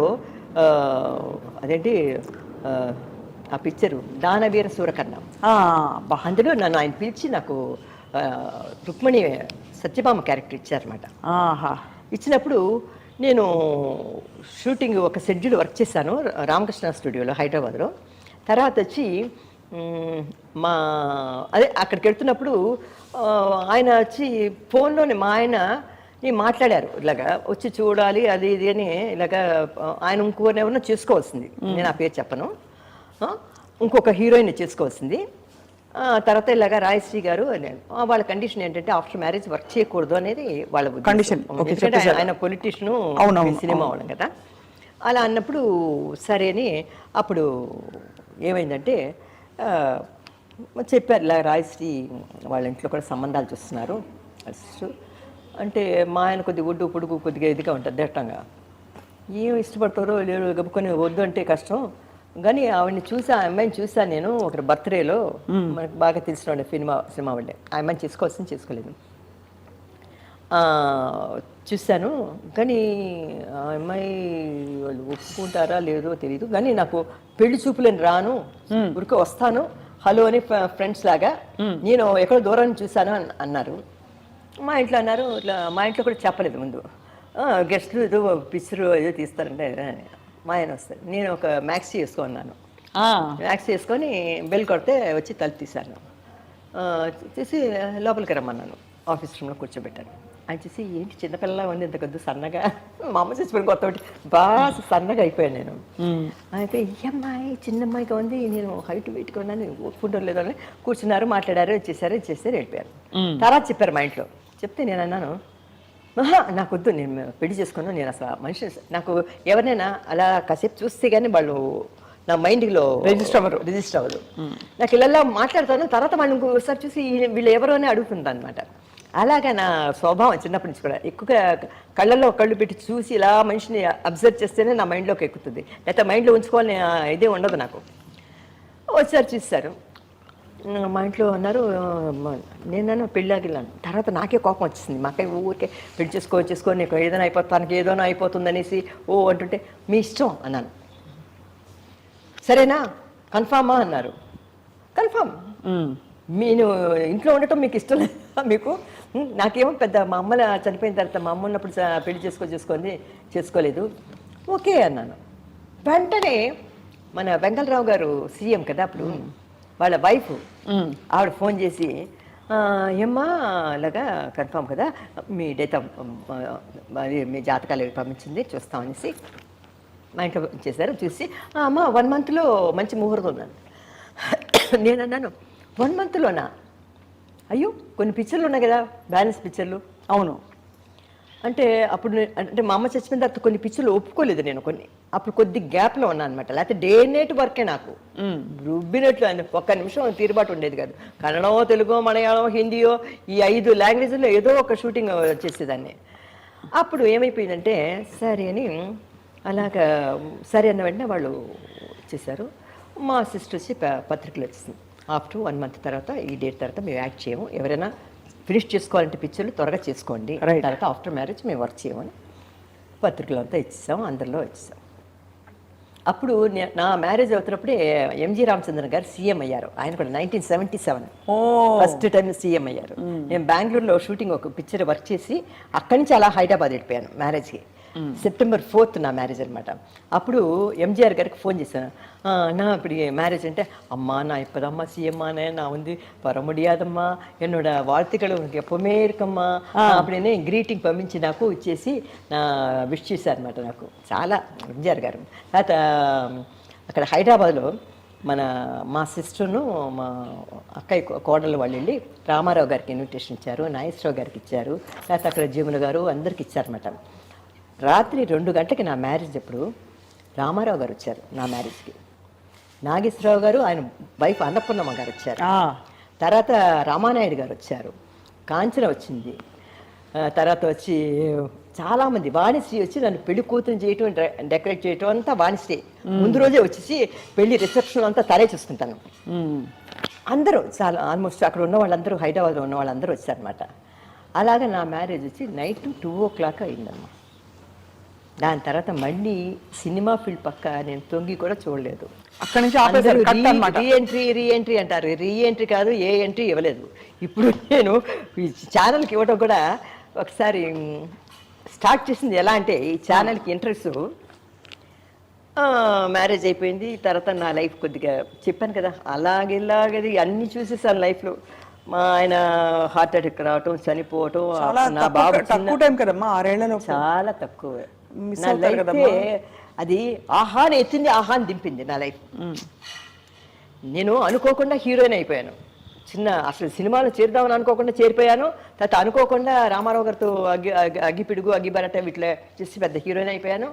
తర్వాత వచ్చి అన్ని మలయాళం, కన్నడం, అన్ని లాంగ్వేజ్, అన్ని భాషలో అందరు హీరోలు, పెద్ద హీరోలు, కన్నడం కానీ మలయాళం కానీ అన్నిట్లో యాక్ట్ చేశాను. మంచి లెవెల్కి వెళ్ళిపోయాను పెళ్లి చేసుకొని. అందరు ఆహా రాజశ్రీ బంపర్ అనుకున్నా, జాక్పాట్ కొట్టిస్తుంది అన్నారు. అవి ఆహానే ఉంది.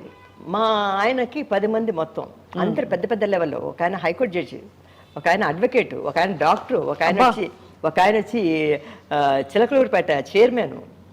తర్వాత అందరు పెద్ద పెద్ద లెవెల్. హైకోర్టు జడ్జి అంటే చూడండి, తోట లక్ష్మయ్య గారు, ఒక ఆయన డాక్టరు, ఒక ఆయన పోలీస్ ఇన్స్పెక్టరు, అందరు ఉన్నారండి మా ఫ్యామిలీలో. పెద్ద కుటుంబం. మా 2 ఆడబిడ్డలు అందరు ఉన్నారు. అక్కడ పడ్డాను. పడేసరికి బయట ప్రపంచం తెలియలే. ఏంటి గుట్లు చిలగల. నాకు ఈ సినిమా అలవాటిపోయి సినిమా వాడు మొహం అప్పుడు ఛానల్స్ లేవు ఎక్కువ. ఎప్పుడు దూరదర్శనం ఏదో వేసేవాడు, 2 ఛానల్స్ ఉండేవి. అబ్బా మన సినిమా ఏదో ఒక సినిమా చూస్తే అబ్బా మన వాడు మొహం చూస్తున్నాను కదా అనుకుని ఎంతో సంతోషపడిపోయేదాన్ని అనమాట. అంటే ఇది ఉండేదన్నమాట. పిక్చర్ చూస్తుంటే అయ్యో అంజమ్మ గారు వీళ్ళందరూ చూస్తుంటే అలాగా నాకు అంజమ్మ గారు, భానుమతి గారు వీళ్ళందరూ పెద్దవాళ్ళందరినీ చాలా ఇష్టపడతాను నేను. సుశీలమ్మ గారు అందరూ నాతో చాలా ఒక ఇదిగా మూవ్ అవుతాను అనమాట మేమందరం. కానీ ఫోటోలు చూస్తుంటే అమ్మ ఎన్ని మెమరీస్ వెంట పెట్టుకున్నారు. జయలలిత గారు తెలుగులో తమిళ్లో యాక్ట్ చేస్తాను. వేశారు కదా కొన్ని జానపదాలు అవి. గోపాలుడు, భూపాలుడు, వాళ్ళ అమ్మతో కూడా యాక్ట్ చేస్తారు. సంజయ్ గారు కూడా యాక్ట్ చేస్తారు. నాకు నిత్య కళ్యాణంలో మా అమ్మగా యాక్ట్ చేసింది, కన్నడంలో యాక్ట్ చేసింది ఆవిడ. చాలా ఉంది కానీ చెప్పను నేను, ఎందుకంటే ఈ పాట అమ్మా ఏమో ఏమో అది నాకేమో ఏమో అయినది, అదే కదా. అవును, అది ఏం పిక్చర్ అది నాకు జ్ఞాపకం రావట్లేదు. అగ్గిపిడుగు, అగ్గిపిడుగు అది కృష్ణకుమార్ గారు. నాది వచ్చి నీవే నీవే నీ చేతి వీణను నేనే అది ఒకటి. తర్వాత గిలిగిలి గిలిగిలిగి నేను పరిగెత్తు. ఆయన చాలా మంచి పిక్చర్. ఇదోటి కానమ్మా, ఒకదాన్ని మించి ఒకటి మీ క్యారెక్టర్స్, మీ జీవితం. అది మీ వారి 6 ఏళ్ల సావాసం తర్వాత మిమ్మల్ని కంపెనీ అంటే మీరు ఎందుకంటే సినిమా, మీ ప్రపంచం, మీరు ఎరిగినవన్నీ వదిలేశారు ఆయన కోసం. తర్వాత what is keeping you going? మీరు ఇంకా ముందరకెళ్ళడానికి మీ స్ఫూర్తి ఏమిటి? నాన్ పోగుం పాదయిలే అంటే నేను వెళ్ళే మార్గంలో ఈ ట్రైన్ వెళుతూ ఉంటుంది కదా. ట్రైన్ అవును, ఒక్కొక్క స్టేషన్లో ఒక్కొక్కరు మన దిగిపోతుంటారు, మనకెంతో క్లోజ్గా మూవ్ అయిన వాడు. అదేలాగా నా జీవితంలో చిన్నప్పటి నుంచి కూడా నేను చేసే ప్రయాణంలో ఒక్కొక్కరు నా లైఫ్లో వచ్చారు వెళ్ళిపోతున్నారు, ఒక్కొక్కరు వచ్చారు వెళ్ళిపోతున్నారు. అదేలాగా నా లైఫ్ ఇప్పుడు ఎండ్కి వచ్చిందనమాట. మన గమ్యం చేరే దగ్గర పడ్డాం. అవును, గమ్యం ఏంటి? గమ్యం. ఇప్పుడు ఆ గమ్యంలోనే ఉన్నాను. ఆ గమ్యాన్ని దాటి ఎప్పుడు పైకి వెళ్ళిపోతామో చెప్పలేము. మీ గమ్యం ఏంటి? నా గమ్యం ఏంది? నా గమ్యం నావన్నీ అంటే నేను చెప్పాలంటే భగవంతుని దయ వల్ల అన్నీ నాకు నెరవేరిపోయాను. భగవంతుడు అంటే మా ఆయన లేడని తప్ప, మా ఆయన MA మాస్టర్ ఆఫ్ లా, అంత చదువు చదివాడు. అవునమ్మా. అలాగనే నా కొడుకు కూడా చదువు అంటే చాలా ఇష్టం. ఒంటరిగా అమెరికా వెళ్ళాడు, డిగ్రీ కంప్లీట్ చేశాడు, చదువుకున్నాడు, ఉద్యోగం చేసుకున్నాడు. వాడు కాళ్ళ మీద వాడు నిలబడ్డాడు. ఒకే ఒక కొడుకు నాకు. చిన్నప్పటి నుంచి నాకు ఏ కష్టం నాకేం లేదు. నా కొడుకే నాకు లోకం, ప్రపంచం అంతా. వాడిని చూసుకొనే నేను ఇలా ఉన్నా అంటే ఈరోజు హాయిగా. నా కొడుకు ఇప్పటికీ కూడా నా కొడుకు ఎక్కడికైనా వెళితే చూస్తాడు. పొద్దున్నే లేచి వచ్చి నన్ను చూడకుండా వెళ్ళడం. చూస్తాడు, అమ్మా ఎలా ఉన్నా, బాగున్నావా అంటాడు. ఇది ఎలా వస్తుంది? ఒకే ఒక కొడుకమ్మ నాకు. మా ఆయన చనిపోయేటప్పుడు నా కొడుకు 3 సంవత్సరాలు. అయ్యో, 10 years ఎక్కడ బయట ప్రపంచంలో నా ఫేస్ చూపించలేదు నేను. ఈరోజు ఇలా కూర్చున్నానంటే అయ్యో నా కొడుకు చదువుతున్నాడు, అమెరికా వెళ్ళాడు, ఎలా ఉన్నాడు ఏమిటో అని భయపడిపోయేదాన్ని. బెంగ పట్టుకొని ఎక్కడికి వెళ్ళలేదు. తర్వాత మా బాబు పెళ్ళికి జయలలిత గారు వచ్చి మన ఇంట్లో రిసెప్షన్కి వచ్చి ఒక హాఫ్ అన్ అవర్ కూర్చుంది. అందరు ఆర్టిస్టులు ఆల్మోస్ట్ మెడ్రాస్లో ఉన్న లేకపోతే మంజుళ వాళ్ళు ఎవరు లక్ష్మి గిష్మి అందరూ వచ్చేసారనమాట. సరోజాదేవి పాప కృష్ణకుమార్ గారు ఎక్కడికి రారు, ఆవిడ బెంగళూరు నుంచి పెళ్లి కోసం వచ్చింది. సరోజాదేవి పెళ్లి కోసం వచ్చింది. వైజయంతి మాల అందరూ, లక్ష్మి దగ్గర నుంచి మీనా గీనా అందరూ, రాధిక అందరూ వచ్చేసారు. వైజయంతి మాల నుంచి అందరూ వచ్చారమ్మా. ఘనంగా చేస్తాను పెళ్ళి. నా కొడుకు సెటిల్ అయిపోయాడు లైఫ్లో. తర్వాత నేను మా సిస్టర్ ఉండేవాళ్ళం, మా బాబు అమెరికాలో ఉండేవాడు అనమాట. తర్వాత నిండుకు కళకళలాడుతూ పనివాళ్ళు గిన్నెవాళ్ళు అందరినీ పెట్టుకొని నేను నా లైఫ్ లీడ్ చేస్తున్నాను. సడన్గా మా సిస్టర్ చనిపోయింది. ఎందుకంటే నాకు ఏమి ప్రపంచం తెలియదు. నాకు ఈ దిగులు మా సిస్టర్ లేక, ఆ క్లైమేట్ అది వాటికి, ఆ ఇల్లు చూసి ఆ ఊరు చూసేసరికి మైండ్ బ్లాక్ అయిపోయింది. ఏమిటి మన ప్రపంచం ఎలా అయిపోయింది, ఇక్కడ ఎవరు లేరు, మాట్లాడుకోవడానికి ఎవరు లేరు, ఎవరు మనకు మన అని ఎవరు కమ్యూనికేషన్ ప్రాబ్లం. కానీ ఏం చేస్తాం, కలిసి ఉండాలి కదా. ఇప్పుడు వస్తూ పోతుంటారమ్మా మీరు? తర్వాత ఏమైందంటే చాలా రోజులు మా బాబుకి పిల్లలు పుట్టలేదు కదా, వాళ్ళు అమెరికాలో ఉన్నారు కదా. నేను వెళ్ళాను, ఒక పాప పుట్టింది ఫస్ట్. అబ్బా. వెళ్ళిన ఒక 1 yearలో ఒక పాప పుట్టింది అనమాట. మా ఆయన చనిపోయినా కూడా మా సిస్టర్ ఎప్పుడు సపోర్ట్గా ఉండేది నాకు.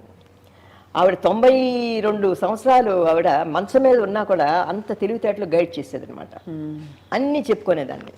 అందులో అంత ఏజ్ గ్యాప్ ఉంది కాబట్టి ఖచ్చితంగా మా మదర్ లాగా చూసుకున్నాను అనమాట. తల్లిలాగే. ఆవిడ చనిపోయేసరికి ఒకలాగైపోయింది. నా కొడుకు అన్నాడు, అమ్మ ఇంత పెద్ద ఇంట్లో నువ్వు ఒంటరిగా వద్దు, నాయనమ్మ ఉందని. నాయనమ్మ అంటాడు మా అక్కయ్యని, పెద్దమ్మ అండు, నువ్వు నాతో వచ్చి అన్నాడు. అని చనిపోయిన వెంటనే టికెట్ బుక్ చేసి ఇంకా నా ఎస్ నో చెప్పక్కర్లేదు, పట్టుకొని వెళ్ళిపోయాడు అమెరికా. అదొక ప్రపంచం అయిపోయింది. అమెరికాకి వెళ్ళిపోయేసరికి సెల్ ఫోన్లు లేవు, ఏమి లేవు, చాలా అదైపోయి పిచ్చి పెట్టినట్లు అయిపోయింది. నేను అమెరికాలో అడుగుపెట్టిన తర్వాత నాకేంటంటే బోర్ కొడుతుంది అనుకుంటుంటే, ఆ భగవంతుడు చూడండి ఒక పాపనిచ్చాడు అనమాట. ఆ పాపకి 1 year అయ్యేటప్పుడు ఇంకో పాపనిచ్చాడు. ఓ శుభం. అయితే ఇంకా ఇద్దరు మనవరాళ్ళు నాకు, ఇద్దరు. పేర్లేడమ్మా? పెద్ద పాప పేరు వచ్చి అనన్య. మా బాబు పెట్టడం ఎలా అంటే, వాడి పెళ్ళి నా బర్త్డే December 7th కదా, వాడి పెళ్ళి December 7th పెట్టుకున్నాడు అనమాట.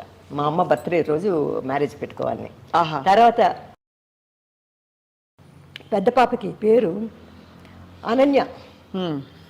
అనన్య రాజశ్రీ తోట ఫుల్ పేరు అనమాట. రాజశ్రీ పెట్టేశాడు అందులో, తోట ఇంటి పేరు. అవును. చిన్న పాప పుట్టింది. చిన్న పాప పేరు ఏం చేశా అంటే టియా. టియా టీ టీ టీ టియా టియా పాంచజన్యం తోట. వాడు నాన్నగారి పేరు పెట్టేసుకున్నాడు. అమ్మ పేరు నాన్నగారి పేరు పెట్టేసుకున్నాడు. వాడు పెళ్లి రోజు వచ్చి నా బర్త్డే డేట్ పెట్టేసుకున్నాడు అనమాట. అద్భుతం కదమ్మా. దేవుడు ఇచ్చిన వరం అది ఒకటే. నా కొడుకుని నా కోడలు అంతతో అమెరికాలో ఉండేవాడు, నేను ఇక్కడ ఉండేదాన్ని ఒంటరిగా. మా అక్కయ్య చచ్చిపోయిన తర్వాత, అంటే అమెరికాలో ఉన్న తర్వాత అక్కడ నాకు అంటే గ్రీన్ కార్డు అది లేదు. వాళ్ళంతా సిటిజన్స్ అనమాట. నా కొడుకు కోడలు మనవరాలు. ఎంతసేపు అమ్మా ఇలా స్పాన్సర్ చేస్తూ వచ్చేస్తుంది. కానీ నాకు ఇక్కడ ప్రాపర్టీ ఎంతమంది కదమ్మా, అది నేను అక్కడ డిక్లేర్ చేసుకొని అవసరం పడాలి. దానికోసం తీసుకోలేదు. నాది టూరిస్ట్ వీసా పెట్టుకున్నాను. అది వస్తూ వెళ్తూ వెళ్తూ 1 సంవత్సరానికి 8 టికెట్లు అవుతాయి నాకు. నేనంటే బాబుతో కలిసి వస్తాను. ఒక 10 days అలా ఉండి, అంటే స్టేట్ మారాలి కదా. సంవత్సరానికి 8 సార్లు. ఎందుకంటే 4 సార్లు, ఎందుకంటే ఇయర్లో 4 సార్లు నాకు బాబుకి టికెట్ రావటం, మళ్ళీ వెళ్ళటానికి 2 టికెట్లు, 4, మళ్ళీ సంవత్సరం లోపల మళ్ళీ రావటం వెళ్ళటం, అంటే 8 టికెట్లు అనమాట. 8 సార్లు వచ్చి 4 సార్లు వచ్చి రావటం వెళ్ళటం అలాగైపోతుంది అనమాట. ఇప్పుడు కొద్దిగా ప్రాపర్టీ అంతా చూసుకోవాలి, కొద్దిగా అవన్నీ పర్సనల్ కొన్ని పనులు ఉన్నాయి కదా, వాటి కోసం కొద్దిగా ఇండియాలో ఉన్నా అనమాట. లేకపోతే కానీ ఆశ్చర్యం ఏంటంటే అమ్మా, ఇంత లాంగ్ కెరీర్ మీది, ఇంత అద్భుతమైన ఇన్నింగ్స్, ఒక్కొక్క ఫోటోలో చూస్తుంటే అసలు నిజంగా రాజకుమార్ లాగే ఉన్నారు. అదయ్యాక ఇప్పుడు వచ్చిన మీరు ఖాళీని భర్తీ చేసుకునే పద్ధతి, అంటే జీవితంలో ప్రతి వాళ్ళకి, ప్రొఫెషన్లో ఉన్న వాళ్ళకి కూడా ఆ గ్యాప్ వచ్చేస్తుంది. మనం చేసే పని భిన్నంగా చేస్తామంటే వాటిని మీరు మలుచుకున్న పద్ధతి మాత్రం, మీ ఎనర్జీ లెవెల్స్, మీ పాజిటివిటీ మాత్రం మీకు హ్యాట్స్ ఆఫ్ అమ్మా. ఇప్పుడు నాకు నా లైఫ్లో ఏం చూసండి, ఎక్కువగా నాకు గుళ్ళకు వెళ్ళాలని, దేవస్థానాలు చూడాలని. ఈ సంవత్సరంలో 3 సార్లు తిరుపతికి వెళ్ళాను. షిరిడి బాబా గుడికి వెళ్ళాను. తమిళనాడులో అన్ని గుళ్ళకి వెళ్ళాను. ఆంధ్రాలో కూడా సింహాచలం, అన్నవరం అన్ని గుళ్ళు చూశాను. ఇక్కడ కూడా టైం దొరికినప్పుడు ఒకసారి నేను వేలపంచావడిలో ఉండేదన్నమాట. అంటే ఒంటరిగా వచ్చినప్పుడు అప్పుడు కాంచన ఫోన్ చేసి చెప్పింది అనమాట, ఏం బా ఎక్కడున్నావు అంటే వేలప్పంచాడు. నువ్వు దగ్గరే అక్కడ కరుమారమ్మ టెంపుల్ మాంగాటమ్మ టెంపుల్ ఉంది, చక్కగా శుక్రవారం పూట వెళ్ళి రాకూడదా, ఇక్కడి నుంచి వెళ్ళటం అంటే కష్టం కానీ అని చెప్పింది. నిజమే కదా, మనం ఎందుకు వెళ్ళకూడదు అని చెప్పేసి వెంటనే నేను మాంగాడికి కరుమారమ్మ గుడికి అక్కడికి ఇక్కడికి వెళ్ళేసి ప్రతోక్షం అంటారు శివుడికి, అన్నీ చూశాను. ఇప్పుడు కూడా నాకు టైం దొరికితే భగవంతుని ప్రేయర్ చేసుకోవటం నా పీస్ ఆఫ్ మైండ్. మనవరాళ్ళు వస్తారు, మార్నింగ్ వస్తారు, నాయనమ్మ అది ఇది మాట్లాడతారు చక్కగా, చిన్న చిన్న పిల్లలు వాళ్ళ స్కూలు వాళ్ళ ఇది. Life is going on beautifully అమ్మా. కానీ ఎన్నాళ్ళు అంటే నాకు ఇంకా ఎప్పుడు పోయినా కూడా నాకు బాధ లేదు. అయ్యో అమ్మా, మీరు పరికాల పాటు ఉండాలి. నాకు ఒకటి, మనం బతికినంతసేపు హాయిగా ఆనందంగా సంతోషంగా ఉండాలి. మన లైఫ్ మనం కూడా వెళ్ళిపోయిన వాడితో వెళ్ళిపోకుండా ఉండిపోం, మనం కూడా వెళ్ళిపోవలసిందే. ఏదో టైంలో ఉందన్నాడు ఎందుకు బాధపడుతూ ఈ లైఫ్ ఏమిటి? అవును, మీరు వచ్చారు, మీతో మాట్లాడతాను, టైం స్పెండ్ చేశాను, మీరు అడిగారు నన్ను గురించి. ఇది ఒక ఆర్టిస్ట్గా ఉండి ఇంత అందరితో యాక్ట్ చేయబట్టి మీరు మా ఇంటికి వచ్చారు కావాలని, లేకపోతే ఎందుకు వస్తారు? మీరెవరో నేనెవరో. మీరు ఆల్రెడీ అమ్మ ధన్యులు, చాలా అకంప్లిష్ చేశారు. ముందు ముందు కూడా మీకు భగవంతుడి ఆశీస్సులు అన్నీ, అంటే ప్రేక్షకుల అభిమానం ప్రేమ ఎప్పటికీ ఉంటుందని కోరుకుంటున్నాం. మిమ్మల్ని కూడా త్వరలో పొలిటికల్ ఏరియాలో మరి మరోసారి చూడబోతున్నామని చెప్పాను. పొలిటికల్లో ఏంటండి బాబు, నన్ను నిలబడమన్నారు అదే హిమాయత్ నగర్లో. నాకు వద్దండి, మా ఆయనతో నేను ఒకసారి మా బావగారిని అడిగాను. ఎందుకంటే ఇప్పుడు నిడదల రజని మా బంధువు అనమాట, మా బావగారు విడుదల హెల్త్ మినిస్టర్గా ఉంది. అవునవును, వాళ్ళందరూ ఉన్నారు. ఇంకా మా బావగారు కొడుకులు వీళ్ళందరూ కూడా గుంటూరులో చిలకలూరుపేటలో ఉన్నారు. వాళ్ళందరూ కూడా రాజకీయాల్లో వీటిలో ఉన్నారు. మనకి ఇంకా ఓపికలు లేవు, తిరగటానికి ఓపికలు లేవు. ఏదో రామకృష్ణ అని ఇంట్లో ఉండి హాయిగా మనవరాలతో ఉండకుండా ఎందుకు మనకి ఈ లైఫ్లో చాలు, ఇంకా ఆశ దురాశ ఎందుకు? అవును, హాయిగా లీడ్ చేస్తాం, హెల్త్ బాగుండాలి, ఎక్కడికక్కడే చెప్పుకోవాల్సిన మాట. అవునమ్మా, మెయిన్ వచ్చి ఆ భగవంతుని మనం వేడుకోవాల్సింది అంటే మనం ఒకరి మీద డిపెండ్ అయ్యాను. అవును, వాళ్ళ మీద వాళ్ళు ఇదే ఒకటి. ఎందుకంటే మా సిస్టర్ని నేను చూశాను, ఆవిడ బెడ్లో ఉండి మనుషుల్ని పెట్టి చేయించుకోవటం. ఒకటే కొడతారు, బెడ్లో ఉండకూడదు, పోయామా పటక్, ఇంకెందుకు, ఇంకా చేసేది ఏమి లేదు, మనం సాధించేది ఏమి. అవును అవును, అన్నీ అనుభవించాం, అనుభవించకపోతే అనుకోవచ్చు, ఇంకా ఉండి చేసేది ఏముంది. అవునమ్మా, వాస్తవం. మన వాళ్ళని అందరం చూసాం కదమ్మా, అంతే అంతే. మన life is very simple. Me makeup చాలా బాగుంటుందమ్మా. అయ్యో భలే భలేదనమ్మా. మీ లిప్స్టిక్ అంతా ఒక స్టైల్, ఒక టైంలో లిప్స్టిక్ వేసుకునే పద్ధతి, అలాగే ఐలైనరు ఇప్పుడు చూస్తున్నాం కాబట్టి కళ్ళ మేకప్ మహా అందమ్మా మీది. అయ్యో మీరు నువ్వు చక్కగా ఏమ్మా, ఇప్పుడు వచ్చిన పిల్లలు కూడా చక్కగా ఉన్నారమ్మా, ఎంత చక్కగా. నా కోడలు మంచి కోడలు, మంచి మనవరాళ్ళు, మంచి కొడుకు, చాలా అంత కావాల్సింది ఇంకేముంది. కోడలు మంచిది, మనవరాళ్ళు ప్రేమగా ఉంటారు, నా కొడుకు ప్రేమగా ఉంటాడు. లైఫ్ బ్యూటిఫుల్ జర్నీ అమ్మా. నేను ఫస్ట్ ఇంటర్వ్యూ ఇచ్చింది ఎందులో అని చెప్పలేదు. చెన్నైకి వచ్చిన తర్వాత ఇన్నాళ్ళ గ్యాప్లో ఎవరికి ఇంటర్వ్యూలు ఇవ్వలేదు.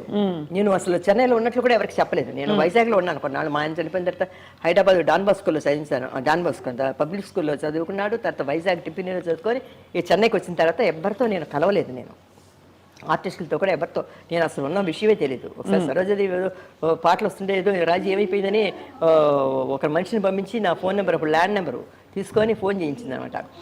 అంటే అప్పుడు నేను కమ్యూనికేషన్ లేదు, ఎక్కలేదు. మా బాబు పెళ్ళికి జయలలిత గారు వచ్చారు. అప్పుడు ఆవిడంది మనం కలుద్దాం అండి. అంటే ఏంటి ఎన్నిసార్లు చూసినా కలుద్దాం ఉంటుంది. సరే అని పబ్లిక్లో ఉన్నాం కదని గమ్మున్నాను. తర్వాత చేస్తూ వాళ్ళ ఛానల్ ఉండేది జయా టీవీ. తిరింబి పార్క్ అని ఒక ప్రోగ్రామ్ చేశారు. అందరు ఆర్టిస్టులు చేశారు. తిరింబి పార్క్ అంటే వెనక్కి తిరిగి చూస్తాం, మన ఫ్లాష్ బ్యాక్ అంతా. అవును, నన్ను అడిగారు. నో అన్నాను.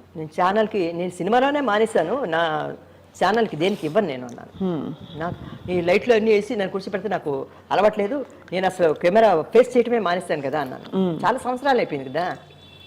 ఆవిడ ఒకే ఫోన్ చేస్తా, అమ్మా మేడం సోల్రాంగ ఇంక ఇంటర్వ్యూకి సోల్రాంగ అన్నాడు. అంటే అబ్బాబ్బా అడుగుతున్నారు ఏంటని, ఎంతసేపు తీస్తారు అని అడిగాను.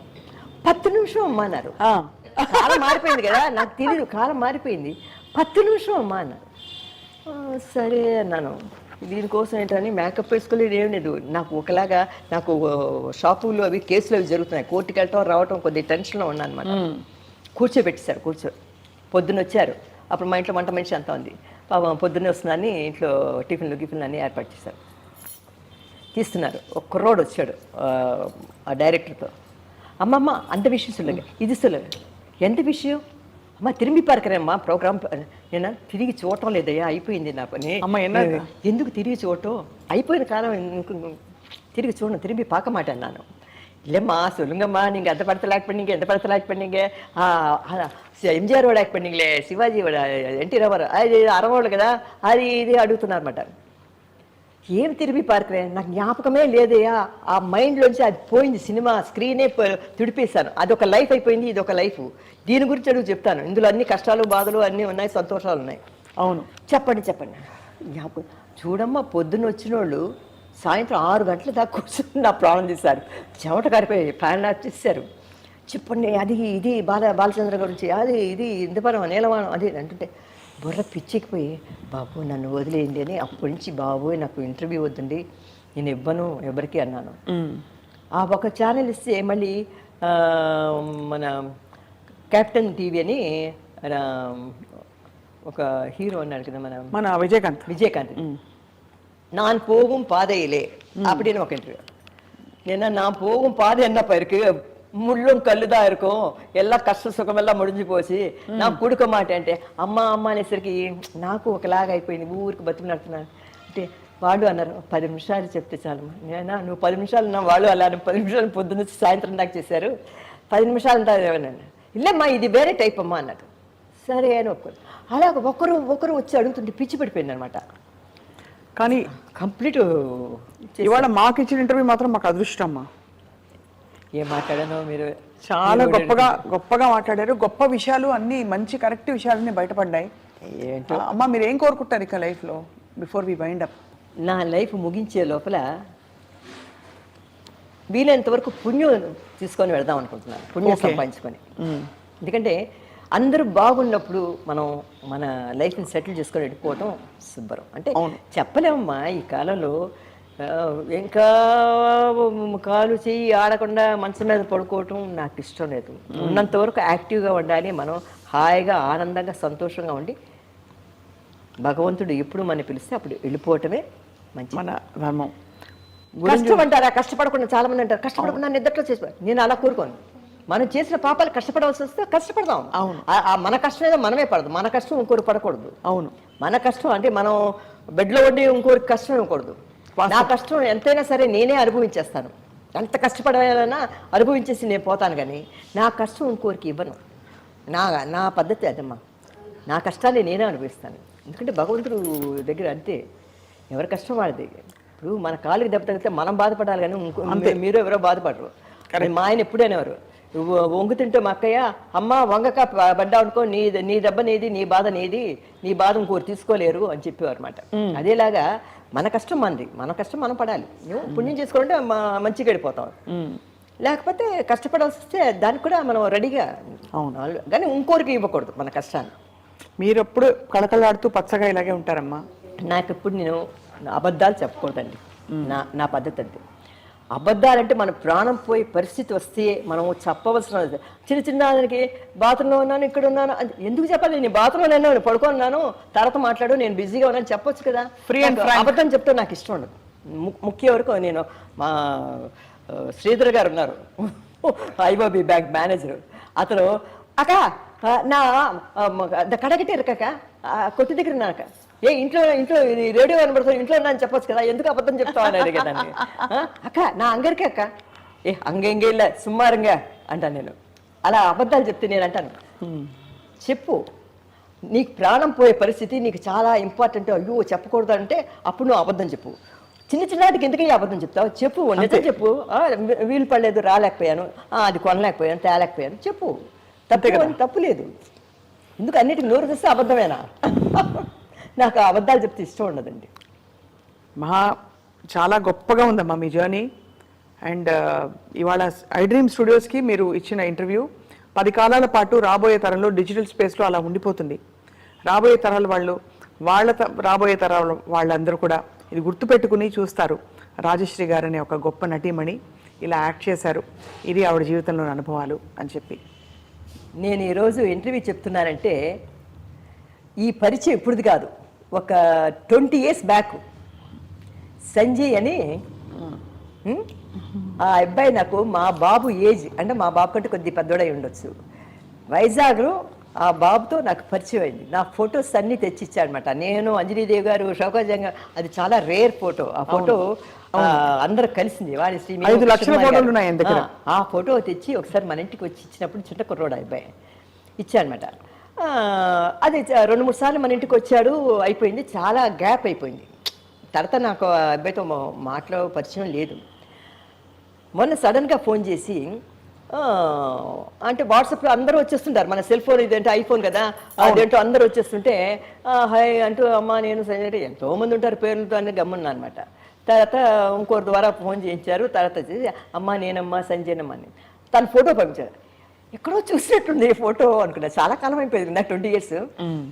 నేను కూడా ఇప్పుడు ముసలోళ్ళు అయిపోయి ఉంటారు అంటే, లేదమ్మా నేను మీ మా బాబే మారిపోయాడు, అప్పటికిప్పుడు 20 years అయితే మారిపోరా, ఎదిగే వయసు కదా. తర్వాత చెప్పి పాపం ఈ ప్రోగ్రామ్కి నేను మీకు ఇంటర్వ్యూ ఇవ్వటానికి కారణం ఆ బాబు అనమాట. జస్ట్ లైక్ మా బాబులాగా కొడుకులాగా నేను ఆ అబ్బాయిని అనుకుంటున్నాను. సంజయ్ నీకు చాలా థ్యాంక్స్ బాబు, నీకు చిన్నోడు కదా, నమస్కారం చెప్పుకోడు. అమ్మా, జయలలిత గారు మీకు కొలీగు, ఫ్రెండ్. ఆ తర్వాత ఆవిడ తమిళనాడు సీఎం అయ్యాక ఎలా ఉండేది మీ అనుబంధం? అందరినీ పిలిచి ఆవిడ భోజనాలు పెట్టడం, ఆర్టిస్టులు అందరినీ ఒక చోటికి తీసుకురావడం చేసేవారని వింటుంటాం. మీ బాబుని కూడా ఎత్తుకున్నారని చెప్పి.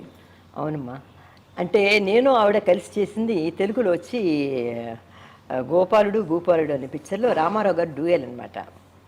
అందులో ఇద్దరం కలిసి యాక్ట్ చేసాం. తర్వాత తమిళ్లో కూడా అడిమే పెండు అనే పిక్చర్లో, కుడిరింత కోయిలు, తర్వాత పట్టికాటు పొన్నయ్య, అలాగే 2-3 పిక్చర్లు యాక్ట్ చేసాము. చేసినప్పుడు ఆవిడకి నాకు కొద్దిగా అక్కడక్కడ ఉండేవి సీన్లు. ఆవిడ సీన్స్ సెపరేట్గా ఉండేవి, నాలుగు సెపరేట్గా ఉండేవి. ఎందుకంటే ఎంజీఆర్ గారు డ్యూయల్ రోల్ అయితే ఒక క్యారెక్టర్ ఏమో జయలలిత, ఒక క్యారెక్టర్ నేను ఉండేదాన్ని ఎప్పుడు కూడా. ఆయన ఎంజీఆర్ గారు డ్యూయల్ అయితే జయలలిత ఉందంటే నేను ఉండొస్తుంది అనమాట ఆ పిక్చర్లో. అలా యాక్ట్ చేసేవాడనమాట. తర్వాత ఎప్పుడు అందరు అంటారు ఆవిడకి చాలా ఇదిగా రిజర్వ్గా, కానీ చాలా చక్కగా మాట్లాడుతుంది. ఎందుకు మొన్న వాళ్ళ ఇంటికి భోజనానికి పిలిచినప్పుడు కూడా అందరూ అలా కూర్చున్నారు, సరోజీ జీవన్ గారు అందరు కూర్చున్నారు, నేను తన పక్కన కూర్చున్నాను. జోకులు వేస్తుంది అనమాట. అప్పుడు అలాగా ఆంధ్ర క్లబ్లో అది ఇది అని చెప్తూ వాళ్ళందరూ ఏదో కబుర్లు ఆడుతుంటే ఇవి చెప్తూ ఉండేది అనమాట. మేము అలా చాలా చక్కగా మాట్లాడుకుంటాం. పాత కబుర్లు అన్నీ చెప్తుంటారు తను, వాళ్ళు ఇలాగా వీళ్ళు ఇలాగా అని అన్నీ చాలా బాగుంటుంది అనమాట. లేకపోతే అడుగుతుంది అక్కయ్య గారు ఎలా ఉంటారు. మా అక్కయ్య దగ్గర నిలబడి చాలాసేపు మాట్లాడింది పెళ్ళి నిలబడి. మా సిస్టర్ వీల్ చైర్లో కూర్చున్నారు మ్యారేజ్కి వచ్చినప్పుడు, మా బాబు మ్యారేజ్కి. చాలా క్లోజ్గా ఉంటుందండి. ఎందుకంటే మా పక్కన కూర్చొని భోంచేయండి ఏ వదలకూడదు అని చెప్తుంది అనమాట. అంటే చెప్పాలంటే చాలా ఉన్నాయి మా ఇద్దరికి. కానీ మనం ఆవిడ సీఎం అయిన తర్వాత ఆవిడకి ఇవ్వాల్సిన మర్యాద మనం ఇవ్వాలి. ఒకటమ్మా, ఒక ఆర్టిస్ట్, ఇప్పుడు నేను ఆర్టిస్ట్ని, రాజకుమారి వేషం వేస్తున్నా అంటే ఆ డిగ్నిటీతో కూర్చోవాలి. బిచ్చగారి క్యారెక్టర్ యాక్టర్స్ అనుకో, ఇలా కూర్చున్నా పర్వాలేదు, ఇలా కూర్చున్నా పర్వాలేదు, ఇలా కూర్చున్నా పర్వాలేదు, ఇలా కూర్చున్నా పర్వాలేదు. రాణి వేషం వేసుకొని ఇలా కూర్చుంటే బాగోదు. అవును, మనం ఆ పదవికి ఆ డ్రెస్కి ఇచ్చే గౌరవం. ఇప్పుడు రాజశ్రీ అన్నప్పుడు ఇంట్లో ఒకలా ఉంటాం, సెట్లో ఒకలా ఉంటాం. అవును, అది నార్మల్. ఇప్పుడు పెళ్ళికి వెళ్ళేటప్పుడు ఒక విధంగా డ్రెస్ వేసుకుంటాం, ఇంట్లో ఉన్నప్పుడు నైటీ ఏదో వేసుకుంటాం. అదేలాగా ఆవిడ పర్సనల్గా ఉన్నప్పుడు చాలా క్లోజ్గా అన్నీ నా కొడుకుతో చెప్పింది. కాదరక నిర్మలో మీ అమ్మ ఎంత బాగా చేసింది అనుకున్నాం, అలా ఇలా నా కొడుకుతో చెప్తుంది అనమాట. నా కొడుకు అసలు నా పిక్చర్లు ఎక్కువ చూడడు, చూశాడో లేదో, ఏదో 1-2 చూశాడో ఏమో నాకు తెలియదు, పెద్ద ఇంట్రెస్ట్ లేదు నా పిక్చర్లో చూడడం. అంటే మా అమ్మ ఆర్టిస్ట్ గ్రేట్, అదొకటే. మా నాన్న గ్రేట్, మా అమ్మ గ్రేట్. మా నాన్న మా అమ్మలాగా ఎవరు రారు, వాళ్ళ పిల్లలకి అదే పేర్లు పెట్టుకున్నాడు. కనుక నా కొడుకుకి సినిమా ఫంక్షన్స్కి రావటం, నా వెనకాతలు రావటం, ఇలా ప్రోగ్రాంలు ఇవ్వటం కూడా వాడికి ఇష్టం ఉండదు. ఎందుకమ్మా నీకు ఇంకా హాయిగా మనవరాళ్ళతో వాళ్ళతో హాయిగా ఎంజాయ్ చేయి లైఫ్లో. ఇంకా డ్రెస్లు వేసుకొని మనం ఆర్టిస్టు, ఇంకా నువ్వు 1964లోనే ఉండిపోయావు, నువ్వు నీ బుర్ర అదే అంటుంటావు. లేదురా బాబు, అడుగుతున్నారా అలా మరీ అడుగుతున్నారు. ఒక ఆర్టిస్ట్ కదా, మనం వాడు పిలుస్తున్నప్పుడు ఆ మర్యాదకి మనం ఒక ఇంటర్వ్యూ ఇవ్వాలి కదా నాన్న. ఇంకా మళ్ళీ ఎప్పుడు ఇస్తాం, మన లైఫ్ అయిపోతుంది, ఇంకా మళ్ళీ మనం ఇవ్వాలన్నా కూడా ఈ లైఫ్ ఈ ఏజ్ అంటే ఓపిక. అవును, ఏజ్ చెప్పను, ఓపిక అంటే నేను ఎవరితో కూడా అమ్మా ఏజ్ ఎంత అని అడుగుతారు, చాలా రాంగ్ అని చెప్తాను నేను. వయసుతో పని లేదు నీకు, మనం కాళ్ళు చేయి బాగుందా, మనం యాక్టివ్గా ఉన్నామా, అది ఒకటే అడుగు నువ్వు. అవును, నేను 50 ఏళ్ళకే ఇలాగా అయిపోతే మనం 90 ఏళ్ళలాగా. అవును, నువ్వు 90 ఏళ్ళు వచ్చి ఇప్పుడు చూడండి, కృష్ణవేణమ్మ గారు ఇంత ఏజ్ వచ్చినా చక్కగా మనిషి వీల్ చైర్లో వచ్చినా నడలేకపోయినా యాక్టివ్గా ఉంది, హాయిగా ఉంది. అంటే ఏజ్తో సమానం లేదమ్మా అంతే కదా మనిషికి. నువ్వు చిన్న వయసులోనే నువ్వు కుంటుతూ ఇలా ఎలాడిపోతే అది వేరే. మన ఓపిక ఉన్నంత వరకు మన ఏజ్ తక్కువే. చాలామంది అడుగుతారు మీ ఏజ్ చెప్పండి ఎంత అని. 100 ఏళ్ళు నీకేమైనా నష్టమా, నీకేమైనా కష్టమా? నాకు 100 సంవత్సరాలు అయ్యా, ఏం చేస్తావు నువ్వు? పోనీ 16 ఏళ్ళు, 60 ఏళ్ళు అనుకో, 50 ఏళ్ళు అనుకో, ఏమైనా పెళ్లి కావాలా, పిల్లలు కనాలా? లేదు కదా, ఎందుకు నా వయసు? నేను లైఫ్లో సెటిల్ అయిపోయాను, హాయిగా ఉన్నాను, అంతే. అదే మా వయసు. ఇప్పుడు మమ్మల్ని చూసి నేర్చుకోవాల్సింది ఏంటంటే, ఇంత వయసు వచ్చినా వీళ్ళు ఇలా యాక్టివ్గా ఉన్నారు, ఇలా ఇంటర్వ్యూలు ఇస్తున్నారు, ఇంత ఓపిక్గా చీరలు కట్టుకొని కూర్చున్నారంటే అది చూసి నేర్చుకోండి మీరు తప్పకుండా. అంతేగాని వాళ్ళ వయసు తేడా లేదు. నువ్వు మా వయసు వచ్చేదాకా కూడా నువ్వు యాక్టివ్గా ఉండు, అంతే కదమ్మా. అదే నేను చెప్తాను. ఈ కాలం పిల్లలు చిన్న వయసులోనే ఇలా ఏలాడిపోతున్నారు. 2-3 పిక్చర్లు యాక్ట్ చేసేసరికి ఇలా అయిపోతున్నారు. మీరు ఎన్ని పిక్చర్లు చిన్న పుట్టిన దగ్గర నుంచి పెళ్ళి అయిందాక సినిమాలు యాక్ట్ చేస్తూనే. ఈ కాలం తరం హీరోయిన్లు ఎవరమ్మా మీకు పరిచయం? అంటే తెలిసిన వాళ్ళు అందరమ్మా, అందరు పరిచయం. అందరూ నాకు ఫోన్ 2 రోజులకు ఒకసారి, అంటే చెప్పకూడదు, అంటే నాకు హైదరాబాద్ నుంచి వచ్చి జమున గారు కాంటాక్ట్లో ఉంటారు ఎప్పుడు కూడా. నేను చేయకపోతే రాజీ ఏం ఫోన్ చేయలేదని అడుగుతాడు ఆవిడ. సరోజాదేవి చెన్నైకి వస్తుంది, చెన్నైలో వెళ్ళింది. బయలుదేరుతున్నప్పుడే చెప్పేస్తుంది, నువ్వు ఖాళీగా ఉండు నేను వస్తున్నాను. సరోజాదేవి. షౌకా జానకమ్మ ఆవిడ భలే ఒకరోజు ఇక్కడికి వచ్చి వంట చేసి పెడతాడు ఎవరు. ఒకరోజు రాజీ మన ఇంటికి వచ్చి భోజనం కండి వెళ్ళాను. బిర్యానీ చేసి పెట్టింది ఆవిడ. ఎంత టేస్ట్గా వండుతుందండి జానకి గారమ్మ. ఇంత వయసు వచ్చిన ఆవిడ అన్నీ చేస్తుంది అన్నమాట. వాళ్ళు వంట చేసి ఆవిడ చేతి భోజనం చాలాసార్లు తిన్నాను. ఆవిడ ఇప్పుడు ఆవిడ బర్త్డేకి విష్ చేస్తాను, అప్పుడప్పుడు ఫోన్ చేస్తుంది. బోర్ కొడుతుందిరా, కృష్ణ లేదు కదా అంటుంటుంది ఆవిడ. ఒంటరిగా అక్కడ ఉంటుంది, ఏదో కాలక్షేపం. అది అప్పుడప్పుడు వాళ్ళు ఫోన్ చేస్తారు, నేను చేయకపోతే ఏం చేయలేదని అడుగుతారు వాళ్ళు. అలాగా బెంగళూరులో భారతి, సరోజాదేవి, జానకమ్మ, తర్వాత చెన్నైలో వచ్చి కాంచన, వాణిశ్రీ రాత్రి కూడా మాట్లాడింది తను. వాణిశ్రీ, తర్వాత శారద, కేఆర్ విజయ, సచ్చు, వెన్నీరాడ నిర్మల, వీళ్ళందరూ ఉన్నారు కొంతమంది ఫ్రెండ్స్. వాళ్ళు ఎప్పుడు కూడా టచ్లో ఉంటాం. ఎక్కడికైనా వెళ్ళాలంటే ముందుగా ఫోన్ చేసుకొని అందరం కలిసి వెళ్తాం. ఏ ఫంక్షన్కి వెళ్ళాలన్నా ఏదైనా పెడితే అప్పుడప్పుడు గెట్ టుగెదర్ అని. మా టైంలో కూడా, మీ టైంలో కాదు, మా టైంలో కూడా గెట్ టుగెదర్ అని ఉంది. అబ్బా, మీరంతా ఎంజాయ్ చేస్తారు కదా గెట్ టుగెదర్ అని. మా వయసులో మీ ఎందుకు, మా ఏజ్ గ్రూప్ వాళ్ళందరం కలిసి గెట్ టుగెదర్ అని. మా ఇంటికి వైజంతిమాల వచ్చింది ఆవిడ.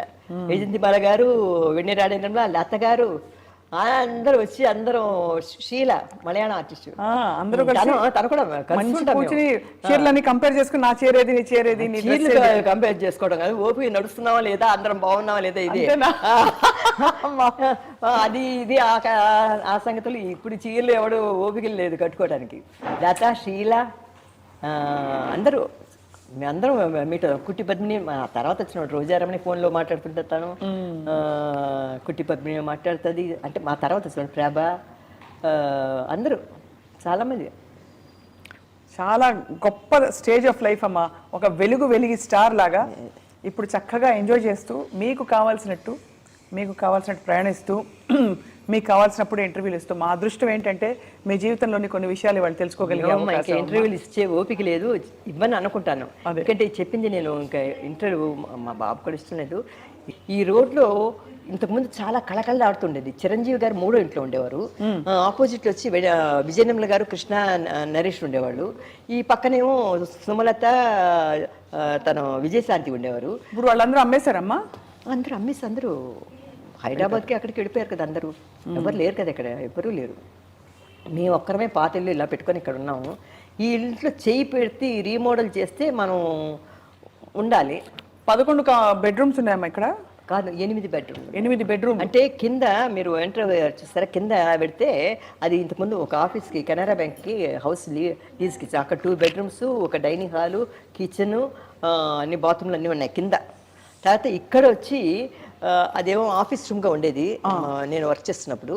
ఇది హాలు, టీవీకి ఇవన్నీ పెట్టుకొని. ఇక్కడ ఒక బెడ్రూమ్ ఉంది, తర్వాత కిచెను, డైనింగ్ హాలు, అటుపక్క అటాచ్డ్ బాత్రూమ్తో వంట ఉండేవాడికి రూమ్ అది ఇచ్చేసాం. అది బయట నుంచి దోవా అన్నీ ఉందన్నమాట. ఈ పైన వచ్చి అక్కడ ఒక బెడ్రూమ్, అక్కడ ఒక బెడ్రూమ్, అక్కడ ఒక బెడ్రూమ్, 3 బెడ్రూమ్స్, బాల్కనీస్, బాత్రూమ్స్ అన్నీ. అంటే అప్పట్లో కట్టుకున్నది సౌకర్యంగా. అప్పట్లో ఇది చాలా బాగుండేది, చాలా పెద్ద ఇల్లు. ఇప్పుడు చేయి పెట్టి రీమోడల్ చేయిద్దామా ఏం చేద్దాం, అది పిల్లలకి వాళ్ళ ఇష్టం. ఎందుకంటే ఇంకా మనకి వయసు అయిపోయింది, మనం ఏం చేయపెట్టలేము. వాళ్ళు ఎలా చేసుకుంటే వాళ్ళు చేసుకుంటారు. రాజేష్ మా షాప్స్ కూడా ఉన్నాయి ఇక్కడ పక్కనే. ఇక్కడ దగ్గరనా? తెలీదా? ఇక్కడ గంగా హోటల్ నుంచి పక్కనంతా, తర్వాత వచ్చి అక్కడ కోడంబాకం ఉస్మాన్ రోడ్ కార్నర్స్ అంటే పాడుపడిపోయి ఉంటాయి. డిమాలిష్ కేసు అది విన్ అయ్యాం, అది పడగొట్టేసి కట్టాలన్నమాట. ఇప్పుడు పడగొట్టామంటే ఎవడైనా ఏదైనా వేసేస్తాడని భయపడి అది అలానే ఉంచుతాం, పాడుపడిపోయి ఖాళీగానే ఉన్నాయన్ని. అది కనుక చేయి పెట్టలేదు మేము. నేను చిన్నప్పుడు వచ్చి అంటే టీనేజ్లో కృష్ణ కుచేలా పిక్చర్ యాక్ట్ చేసినప్పుడు టైఫాయిడ్ వచ్చింది నాకు. కృష్ణ కుచేలా అనే పిక్చర్లో కన్నాంబ గారును, సిఎస్ రాంజనేయులు గారును, పద్మనాభ అన్నారు. అంతమందిలో నేను ఒక కూతుని కన్నాంబ గారికి. ఆ టైంలో నాకు టైఫాయిడ్ వచ్చింది. టైఫాయిడ్ వచ్చి బాగా చలి జ్వరం లాగా వచ్చేసింది అనమాట. నైట్ పిల్లలు అందరం పడుకొని ఉంటాం, పడుకుంటే బాడీ ఎగురుతుందనమాట. కన్నాంబ గారు చేసి ఏంటి, నేనంటే చాలా ఇష్టం కన్నాంబ గారికి, చాలా ప్రేమ అనమాట ఆవిడకి. అంటే డాక్టర్ దగ్గర తీసుకోవాలండి, జ్వరం వచ్చినట్లుంది అని పంపించి చేస్తే టైఫాయిడ్ నాకు. ఆ టైంలో నేను సేలంలో మోడర్న్ న్యూస్ అని స్టూడియో ఉంది, పెద్ద స్టూడియో. అవును, సేలంలో ఎంఏవి పిక్చర్స్ ఒక స్టూడియో, పెద్ద స్టూడియో, మోడర్న్ న్యూస్ అని అది ఆయన చాలా స్ట్రిక్ట్ అనమాట. ఆయన ఓనర్, వాళ్ళ కొడుకు కూడా ఫారెన్ లేడీని పెళ్లి చేసుకున్నారు, సుందరం అని. ఆ మోడర్న్ న్యూస్లో వచ్చి అప్పుడు ఒక పిక్చర్, తెలుగు పిక్చర్ తీస్తున్నారు, ఆయిరం తలై వాంగియ అపూర్వ చింతామణి అని ఒక పిక్చర్. అంటే 1000 తలలు తీసిన చింతామణి అని ఒక పిక్చర్ వచ్చింది కదా, అపూర్వ చింతామణి అని. అవును, ఒక్కొక్క తల తీసేస్తుంది, ఒక్కొక్క సమాధానం చెప్పమంటే. ఆ పిక్చర్లో ఒక్కొక్క ఊర్లో ఒక్కొక్క రాజకుమారి ఉంటుంది అనమాట. ఈ హీరో వచ్చి క్వశ్చన్స్ అడుగుతాడు అనమాట. ఫలానా ఇది వాడు ఏమయ్యాడు అనేసరికి వీడిని జైల్లో పెట్టించేస్తుంటుంది. కాంతారావు గారు ఫస్ట్ వచ్చి జగ్గయ్య గారిని వేశారు. వేసినప్పుడు ముక్కాల వరకు సినిమా అయిపోయింది, చాలా వరకు సినిమా అయిపోయింది. అందులో నాది ఒక సెపరేట్ సాంగు, తర్వాత హీరోతో డైలాగ్స్ ఉన్నాయన్నమాట. ఆ సాంగు అప్పుడే ఫ్రెష్గా ఉన్న నాకు ఒక 15-16 ఇయర్స్ ఉంటాయి, బొగ్గలు గిగ్గలు అని ఉండేదాన్ని. ఆ సినిమా ప్రివ్యూ చూసి తర్వాత జగ్గయ్య గారిని తీసేసి కాంతారావు గారిని పెట్టారు. అంటే ఏదో వాళ్ళకి ఏదో గొడవలు వచ్చి జగ్గయ్య గారిని తీసి కాంతారావు గారిని షూటింగ్ రీషూట్ చేస్తున్నప్పుడు నేను జగ్గయ్య గారితో మాట్లాడిన డైలాగ్స్ చూసి కాంతారావు గారితో మాట్లాడాలి. వాళ్ళు చాలా స్ట్రిక్ట్ అనమాట. వాళ్ళ స్టూడియోలో ఎలా అంటే సెట్లో ఆయన ఒక్కడికే చైర్ ఉంటుంది, ఆయనే డైరెక్టర్, ప్రొడ్యూసరు, స్టూడియో ఓనరు. మిగతా వాళ్ళందరూ షార్ట్ అయిపోయిన తర్వాత బయటికి వెళ్ళి కూర్చోవాలి, సెట్ బయటికి వెళ్ళి కూర్చోవాలి. వాళ్ళ పద్ధతి అది. నేను సాంగ్ చేశాను, చేసిన తర్వాత రీషూట్ వచ్చింది. ఎందుకంటే జగ్గయ్య గారిని తీసి కాంతారావు గారిని వేశారు కదా, రమ్మని ఫోన్ చేశారు. అప్పుడు నేను మంచి టైఫాయిడ్లో ఉన్నాను అనమాట. టైఫాయిడ్ అప్పుడే తగ్గి ఒక ఇదిలాగా సగంలో ఉన్నాను. వాళ్ళు ఫోన్ చేసి అప్పుడు రావాలి షూటింగ్కి, రీషూట్ అన్నారు. మా అక్క అయింది, మేము రాము. అప్పుడు సేలం ట్రైన్లో వెళ్ళేసి అక్కడికి వెళ్ళి వాళ్ళు ఇచ్చిన రూమ్లోనే ఉండాలి, వాళ్ళు ఇచ్చిన దీంట్లో ఉండాలి. చాలా స్ట్రిక్ట్ అనమాట ఆ స్టూడియోలో. మగవాళ్ళ మేకప్ రూమ్కి ఆడవాళ్ళ వెళ్ళకూడదు, ఆడవాళ్ళ మేకప్ రూమ్కి మగవాళ్ళు రాకూడదు, హీరోస్ కానీ ఎవరు. అలాగా చాలా కట్టుదిట్టాలి ఆ స్టూడియో. అంటే చాలామందికి తెలుసు. ఏమైనా మేకప్ తీసేస్తే ఒక ఆర్టిస్ట్, నేను లేడీ ఆర్టిస్ట్ నేను చెప్పను, నా కాల్ షీట్ అయిపోయిందని చెప్పి 9 o'clock అయిపోయిందని మేకప్ తీసేస్తే షార్ట్ అవ్వలేదు, మేకప్ వేసుకొని ఫుల్గా మళ్ళీ చేసుకొని రా అన్నాడంట. ఈవిడందట నేను రానంటే గేట్లు మూసేయండి, పెద్ద గేట్లని అన్నంట. పెద్ద పెద్ద గేట్లు మూసారు, మోడర్న్ చేస్తారు అనమాట. అది మూసేస్తే మేకప్ వేసుకొని ఈ షార్ట్ వర్క్ చేసి వెళ్ళండి అన్నంట. పెద్ద ఆర్టిస్టే, తెలుగు లేడీ ఆర్టిస్ట్ వేసుకుందంట. 10 టేకులు చేస్తే అందులో మీ డబ్బు కట్ చేసేస్తాను, రియల్ అప్పుడు ఫిలిం కదా, కట్ చేసేస్తాను, వర్క్ చేసేసి తనే మీరు బయటకు వెళ్ళగలరు అన్నారు. వాళ్ళు పొలోమని ఆవిడ తీసుకొని, ఆవిడ కొద్దిగా పవర్ఫుల్ లేడీ ఆవిడ, కొద్దిగా పొగురుగా ఉంటుంది. నేను చెప్పని పేరు చెప్పకూడదు. తర్వాత వర్క్ చేసింది, చేసిన తర్వాత వదిలారు. అలాగే ఒక హీరోని కూడా అలానే చేసి చెట్టు కట్టేశారని చెప్పి విన్నాను, నాకు తెలియదు అదేం, కానీ ఇది మటుకు తెలుసు. అప్పుడు నన్ను రమ్మని ఫోన్ చేస్తే నేను అన్నాను, మా అక్క ఏంది, లేదండి మా అమ్మాయికి టైఫాయిడ్లో ఉంది రాదు, రీషూట్ చేయాలి, పిక్చర్ డేట్ ఇచ్చేసాము, జగ్గయ్య గారిని తీసి కాంతారావు గారిని ఇస్తాం, ఆయనతో సీన్లు వర్క్ చేయాలన్నారు. అప్పుడు మా సిస్టరు ఎలాగొస్తావు అంటే, రాకపోతే ఏమన్నంటే ఏదో బెదిరించాడు అనమాట అతను, మిమ్మల్ని ఏం చేస్తాను, కేసు వేస్తాను అది ఇదని. అప్పుడు ప్రొడ్యూసర్స్ కొంతమంది చాలా పవర్ఫుల్గా ఉంటారులేండి. కొంతమంది ప్రొడ్యూసర్స్ పెద్ద పెద్ద స్టూడియో ఉంటారు, కొంతమంది ఉన్నారులేండి. కొంతమంది మంచి వాళ్ళు ఉన్నారు, చెడ్డవాళ్ళు కూడా ఉన్నారు కొద్దిగా రఫ్గా. దేవర కూడా దేవర ఫిలిమ్స్ అంటారు కదా, అతను కూడా కరెక్ట్గా డబ్బులు ఇస్తారు, కరెక్ట్గా కాల్ షీట్లు ఇస్తారు. మనం మెగా కొట్టామంటే కత్తి పట్టుకొని వచ్చేస్తారు ఇంటికి. అలాంటి వాళ్ళు కూడా ఉన్నారు. డాన్స్ మాస్టర్ కూడా అంతే, గిల్లేస్తారు, ముడుకులు ఎరకొట్టేస్తారు. డాన్స్ కూడా కష్టం అప్పుడు, చాలా కష్టం లేండి అప్పుడు, హార్డ్ వర్క్. మాకంటే ముందు చెప్తున్నాను. రమ్మంటే సరే ఇంకేం చేస్తాం, కేసు ఇప్పుడు చిన్నపిల్లలు పైకి వస్తున్నాడు కదా, ట్రైన్లో వెళ్ళి ఇలాగా పొల్లలాగా అయిపోయాను.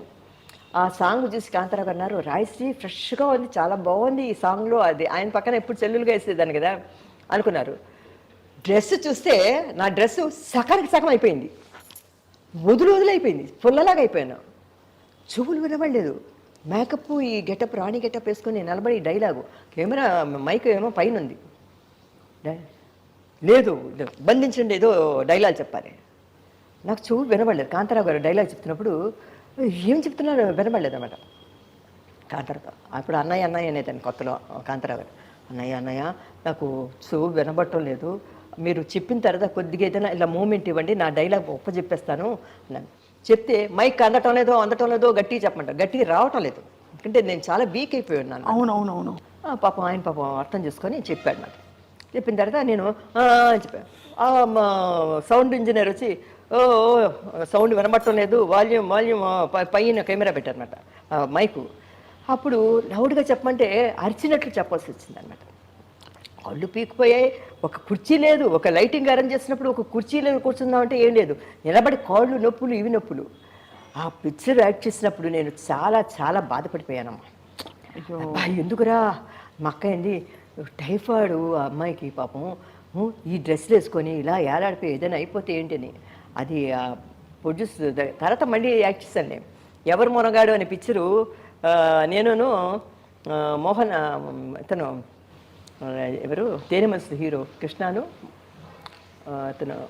అతను రామ్మోహన్ అతనితో ఎవరు మొనగాడైన పిక్చర్లో కాంతారావు గారు జానకి గారు, అందులో నేను కాంతారావు గారికి చెల్లెలుగా యాక్ట్ చేశాను. వాళ్ళ బ్యానర్లోనే పెద్ద హీరోయిన్ అయిన తర్వాత అది యాక్ట్ చేస్తాను అనుకోండి. అదొకటి. కన్నడం పిక్చర్ యాక్ట్ చేస్తున్నానమ్మా. అంటే బెంగళూరులో అది జూబ్లీ హిల్స్ నంది హిల్స్కి వెళ్ళే దీంట్లో కొన్ని షార్ట్స్నే నేను డ్రైవ్ చేయాలన్నమాట. అందులో ఆ పిక్చర్లో నేను చాలా రిచ్ గేడు. ఆ కన్నడ పిక్చర్లో ఒక రేస్కి వెళ్ళి బాగా డబ్బులు గిడ్లు అంతా డబ్బులు ఒక బాక్స్లో పెట్టుకొని వస్తున్నప్పుడు రౌడీలు కొంతమంది చూస్తారన్నమాట. చూసి నా కార్ని ఫాలో అవ్వాలన్నమాట. వాళ్ళు ఫాలో అవుతున్నప్పుడు నేనే డ్రైవ్ చేసుకొని వెళ్ళాలి. అప్పుడు నాకు పెద్ద డ్రైవింగ్ రాదు. నేనేం చేస్తాను అంటే కార్ డ్రైవింగ్ చేసుకుంటూ కొద్దిగా పిక్చర్ కానీ నేర్చుకున్నాను. అది ఒక ట్యాంక్ బండ్ లాగా ఒక హైట్లో ఉంది, అక్కడంతా వాటర్ ఉంది, అక్కడ ఒక రో ఇలాగా కరువు చేసి ఇలా వెళ్ళాలన్నమాట. సరే డ్రైవ్ చేస్తూ అక్కడ బోర్డు అది ఉందన్నమాట, అక్కడ చాలా రిస్క్ డేంజరు స్లోగా వెళ్ళండి అని. ఆ కరువు ఇలాగ వస్తుంది అనమాట. ఎర్లీ మార్నింగ్ పెట్టారు షూటింగ్. నేను డ్రైవ్ చేస్తూ ఉంటే నేను స్లోగా వెళ్ళాను. కెమెరా ఎక్కడో లాంగ్లో పెట్టారనమాట, జూమ్ పెట్టారు. వాళ్ళు అన్నారు స్లోగా వెళ్తే కట్ అనేసి, అమ్మ లేదమ్మా కొద్దిగా స్పీడ్గా వెళ్ళాలి నువ్వు, ఎందుకంటే రౌడీలు వచ్చి నిన్ను ఫాలో అవుతున్నారు, నువ్వు స్పీడ్గా వెళ్ళాలి, నువ్వు కార్ డ్రైవ్ చేయాలన్నారు. స్పీడ్గా రా అన్నాను. సరేలే మార్నింగ్ కదా ఎవరు వస్తారు ఎవరుంటారు అనేసి చక్కగా డ్రైవ్ చేసుకొని చక్కగా కరువు చేసుకొని నేరుగా వెళ్ళాను. వెళ్తుండేసరికి ఒక పొద్దున్న వాడు ఎవరు పోలీసులు వెళ్ళేసి ఏమి పెట్టలేదు, లాంగ్లో ఎక్కడో పెట్టుకున్నారు కెమెరా. ఒక లారీ వస్తుందన్నమాట. లారీని చూసేసరికి నాకు బ్రేకు క్లచ్ అది అవ్వట్లేదు కదా, నాకు డ్రైవింగ్ షాక్ అయిపోయి ఇటు పక్క లెఫ్ట్లో తిప్పుదామంటే ఒక ఎద్దుల బండి వస్తుందన్నమాట. అమ్మ బాబు ఇటు పక్క లారీ ఇటు పక్క ఎద్దుల బండి అని చెప్పేసి ఇంకేం చేయలేక స్పీడ్గా లెఫ్ట్లో తిప్పిస్తాను. అక్కడ ఒక దెమ్మ ఉందన్నమాట, పెద్ద రాయి కింద వాటర్ ఉందన్నమాట. ఈ కారు పోయి దెబ్బని దానికి తగిలి గాజు పెంకులన్నీ రాలిపోయి నేను అలా పడిపోయాను అనమాట. పడిపోయి నువ్వు ముక్కులోంచి రక్తం, రిప్స్ దగ్గర దెబ్బ, అలాగా పడిపోయి ఉన్నాను. ఆ కెమెరామెన్ డైరెక్టర్ అంతా రాజశ్రీ క్లోజ్ అనుకున్నారు. అనుకొని పరిగెత్తుకుంటూ వచ్చారు. వచ్చేసరికి నా అవస్థ ఫ్రంట్ గ్లాస్ అంతా విరిగిపోయింది, పెంకులు ఒళ్ళంతా పెంకులు. మెల్లిగా డోరు ఇదైపోయింది అనమాట. స్టీరింగ్ వచ్చి బాగా ఇక్కడ రిప్స్కి తగులుకుందనమాట. బయటికి లాగి తీస్తే అని ఉంటాం. అప్పుడు గబోని డాక్టర్ దగ్గర తీసుకొని పోయి నన్ను మళ్ళీ అదేమిటంటే ఆ పిక్చరు డేట్ ఇచ్చేసారు, రిలీజింగ్ డేట్ ఇచ్చేసారు అనమాట. ఇది అయిన తర్వాత నంది హిల్స్ వెళ్ళి అక్కడ ఒక సాంగ్ నాకు హీరోకి, హీరో వచ్చి నన్ను టీచ్ చేస్తుంటే నేను అటు ఇటు చూస్తూ వెళ్ళాలన్నమాట. అప్పుడు ఈ యాక్సిడెంట్ అయ్యింది కదా, డాక్టర్ దగ్గర తీసుకు. మా అక్క ఏంటి మేకప్ రూమ్లో ఉంది, మళ్ళీ నెక్స్ట్ అక్కడికి వెళ్ళాలి కదా, డ్రెస్ చేంజ్కి వాటికి అన్ని నగలు గిగులు అన్ని రెడీ చేసి పెట్టుకుంటుంది అనమాట. మా సిస్టర్ రాలే, 2-3 షార్ట్లే కదా, ఇది అయిపోయిన తర్వాత మనం నంది హిల్స్ సాంగ్ ఉంది కదా, పిక్చర్ వెళ్ళి ఇంకా 2-3 సీన్లు ఉంటే ఫినిష్ చేసి వెళ్ళిపోవచ్చని. అప్పుడు అంతా దులుపుకొని ఏదో మందులు గిందులు ఇచ్చాడు, ఆ ముక్కు అంతా ఇచ్చేసిన తర్వాత రూమ్కి వెళితే ఒక స్మెల్ వస్తుంది కదా మెడిసిన్. మా అక్కని ఏంటి మందు వాసన వస్తుంది అంటే మెడిసిన్స్ ఇది ఏం లేదు చిన్న యాక్సిడెంట్ అంటే అయ్యో ఏంటి అనేసరికి 1972 అది, మా అమ్మ చచ్చిపోక ముందు అనమాట. అదే ఇంకా చెప్పలేదు అప్పుడు ఫోన్లో, అది చెప్తే మా అమ్మ కంగారు పడిపోతుందని చెప్పలేదు. అది అయిన తర్వాత కొద్దిగా రెస్ట్ తీయించుకొని అమ్మ నంది హిల్స్లో షూటింగ్ అది అన్నారు. అంటే సరే అని అప్పుడు కొద్ది వయసు ఉంది, చిన్నపిల్లలు కనుక హుషారు కనుక ఫ్రెష్ అప్ అయిపోయి అక్కడికి వెళ్ళి ఆ షూటింగ్ నడుస్తుంటే ఈ రిప్స్ ఒత్తుకుపోయిందేమో, పెయిన్ అనమాట, రెండు అతుక్కు రిప్స్. అప్పుడు నేనేం చేశాను అంటే ఒక హ్యాండ్ బ్యాగ్ ఒకటి ఉంది, తగిలించుకొని నేను కోపంగా ఇలా వెళ్ళిపోవాలన్నమాట. హీరో వెనకతల పాట పాడుతుంటాడు, ఆ హ్యాండ్ బ్యాగ్ ఎక్కడ పెట్టుకొని నొక్కొని చెయ్యి ఇలా పెట్టలేం కదా. అప్పుడు నడుస్తూ వర్క్ చేస్తాను, ఆ సాంగ్ అయిపోయిందంట. వాళ్ళు కొద్దిగా మేనేజ్ చేసి ఇటు నుంచి అటు నుంచి కెమెరాలు పెట్టి తెలుసు కదా మన దీంతో వరకు తీసి క్లోజప్లో అవి తీసి ఫినిష్ చేశారు. అదంతా అయిపోయింది. అయిపోయిన తర్వాత ఆ పిక్చర్లో నేను చచ్చిపోతాను అనమాట. హీరోయిన్ చచ్చిపోతుంది. చచ్చిపోయిన తర్వాత ఈ హీరో ఏం చేస్తా అంటే ఈ డెడ్ బాడీని తీసి ఏదో ఒక నదిలో పడేస్తాడు అనమాట, పడేయాలి. అది సీన్. బెడ్లో పడుకొని ఉంటాను, పడుకుంటే తీసి తన షోల్డర్లో వేసుకొని మెట్లు దిగి కార్ డిక్కీలో పెట్టాలన్నమాట. అప్పుడు ఏం చేశాడంటే అతను వేసుకున్నాడు, భుజాన్ని వేసుకున్నాడు, కరెక్ట్గా రిప్స్ వాడు షోల్డర్లో పడింది. శ్రీనాథ్ అని కన్నడ హీరో. నాకు నేను చచ్చిపోయిన సీన్ నాది, డెడ్ బాడీ, మాట్లాడకూడదు, అనకూడదు, అనకూడదు, ఇలా వేలాడిపోయి ఉండాలి. నేను అంటున్నాను, అయ్యో అని నాకు తట్టుకోలేకపోయాను అనమాట. తర్వాత మెట్టు దిగుతున్నప్పుడు ఆ జర్క్ వస్తుంది కదా, అప్పుడు రిప్స్ బాగా పెయిన్ అయిపోయింది అనమాట. చచ్చిపోయి అమ్మ బాబోయ్ చచ్చిపోయినట్లు యాక్ట్ చేయడం ఎంత కష్టం రా బాబు అనుకొని తాత నన్ను వంచి అడ్డికిలో ఇలా పెడతాడు. పెట్టేసరికి ఇట్లా ఫోల్డ్ చేసేసరికి అప్పుడు ఇక్కడ రిప్స్ దగ్గర ఇదవుతుంది. అమ్మ బాబోయ్ కదా ఇక్కడ. అవును. ఇప్పటికే నా కొడుకు ఎప్పుడైనా అమ్మ అని కావాలించుకుంటే ఇక్కడ వచ్చేస్తుంది నాకు రిప్స్. ఆ రిప్స్ నలిగిపోయి ఉన్నాయి అనమాట. అది ఆ కండ అప్పుడు ఏదో ఫ్రాక్చర్ అయింది అనుకుంటే డాక్టర్ అన్నాడు, అమ్మ రిప్స్ ఇది కావద్దు, అందులో మధ్యలో కండ ఇది అవుతుంది అన్నారు. తాత బాడీ వేసి తీసుకొని పోయి చాలా కష్టపడినవి ఏమిటంటే మోడర్న్ డేస్ తోటి ఇదొకటి. పాములతో పులులతో చేయటం పెద్ద నాకు సర్వసాధారణం అయిపోయింది. చిలకలు రామచిలకలు వీటన్నిటితో యాక్ట్ చేస్తాను, చిన్న వాటితో అన్నింటిలో. కానీ యాక్సిడెంట్ అవ్వటం, అదే మోడర్న్ డేస్లో టైఫాయిడ్ వచ్చినప్పుడు ఈ రెండు నాకు చాలా ఏదో గండమనే అనాలి. అదే నాకు 1972-73లో మా మదర్ చనిపోయారు అనమాట. అంటే హీరోయిన్లు చాలా గొప్ప జీవితం, హాయిగా ఉంటుంది, బోల్డ్ డబ్బులు, బోల్డ్ మంచి మంచి డ్రెస్సులు అనుకుంటారు. ఇంత కష్టం ఉంటుందని తెలిస్తే అంటే అమ్మా డ్రెస్సులు చూడటానికి అందంగా ఉంటుంది, కానీ ఆ కిరీటాలు ఇవన్నీ ఆ ముళ్ళ కిరీటం లాగా ఉంటుంది. ఆ గిన్నెలు గుచ్చేసి అది తీసేసరికి అబాడి ఉంటుంది ప్రాణం. ఆ కిరీటాలు అన్నీ తీసేసరికి ఎందుకు మన రామారావు గారు షూటింగ్కి వచ్చారంటే, నేను రామారావు గారు వచ్చి గోపాలుడు భూపాలుడు అనే పిక్చర్లో ఆయన ఒక సాంగ్ పెట్టారు. ఇటు రాబోయే గొల్ల గోపన్న అని ఒక సాంగ్ ఉంటుంది నాకు రామారావు గారికి. ఆయన కృష్ణుడు, నేనేమో రాధా. కిరీటం పెట్టుకున్నారంట ఆయన రామారావు గారు. తీరమ్మ పొద్దున్న మేకప్ వచ్చి సెట్లో కూర్చున్నారంటే ఇలా కూర్చుంటారు అంతే, ఇలా కళ్ళు మూసుకొని ఒక నిద్ర ఒక కురుకు తీసేస్తారనమాట. తీసిన తర్వాత రెడీ షార్ట్ రెడీ ఇలా వచ్చేస్తారు. ఆ పెట్టుకున్న కిరీటం రాత్రి ప్యాకప్ అయిందా కూడా తీరాయన. అబ్బా అదేమిటో అంత అయినా ఆయన కిరీటం ఒక రోజు ఎవరు లేకుండా ఆ కిరీటం కొద్దిగా పట్టుకొని చూద్దామని చూస్తే అమ్మో మొయ్యలేకపోయాం అనమాట మేము. అంత బరువు ఆయన జ్యువెలరీ కానీ కిరీటం కానీ ఎంత బరువు అంటే అంత బరువు అనమాట. ఆయన ఒక కత్తిద్దం చేస్తాడు, అది కూడా చాలా బరువు అనమాట. బరువుతో అబ్బా మహానుభావుడు అనిపించింది. ఆ నగలు ఆ కిరీటాలు పెట్టుకొని. కానీ ఒకటే వాళ్ళ దగ్గర డిసిప్లిన్ ఇవన్నీ నేర్చుకోమంటే రామారావు గారు, నాగేశ్వరరావు గారు టైం అంటే టైం ఫాలో అయ్యేవారు. మాకు ఎంత ఫోక్లోర్, మీరు ఇందాక అడిగారు, మీరు ఫోక్లోరు డ్రెస్లో కాస్ట్యూమ్ వేసుకునేటప్పుడు మీకు టైం పట్టేదా అని.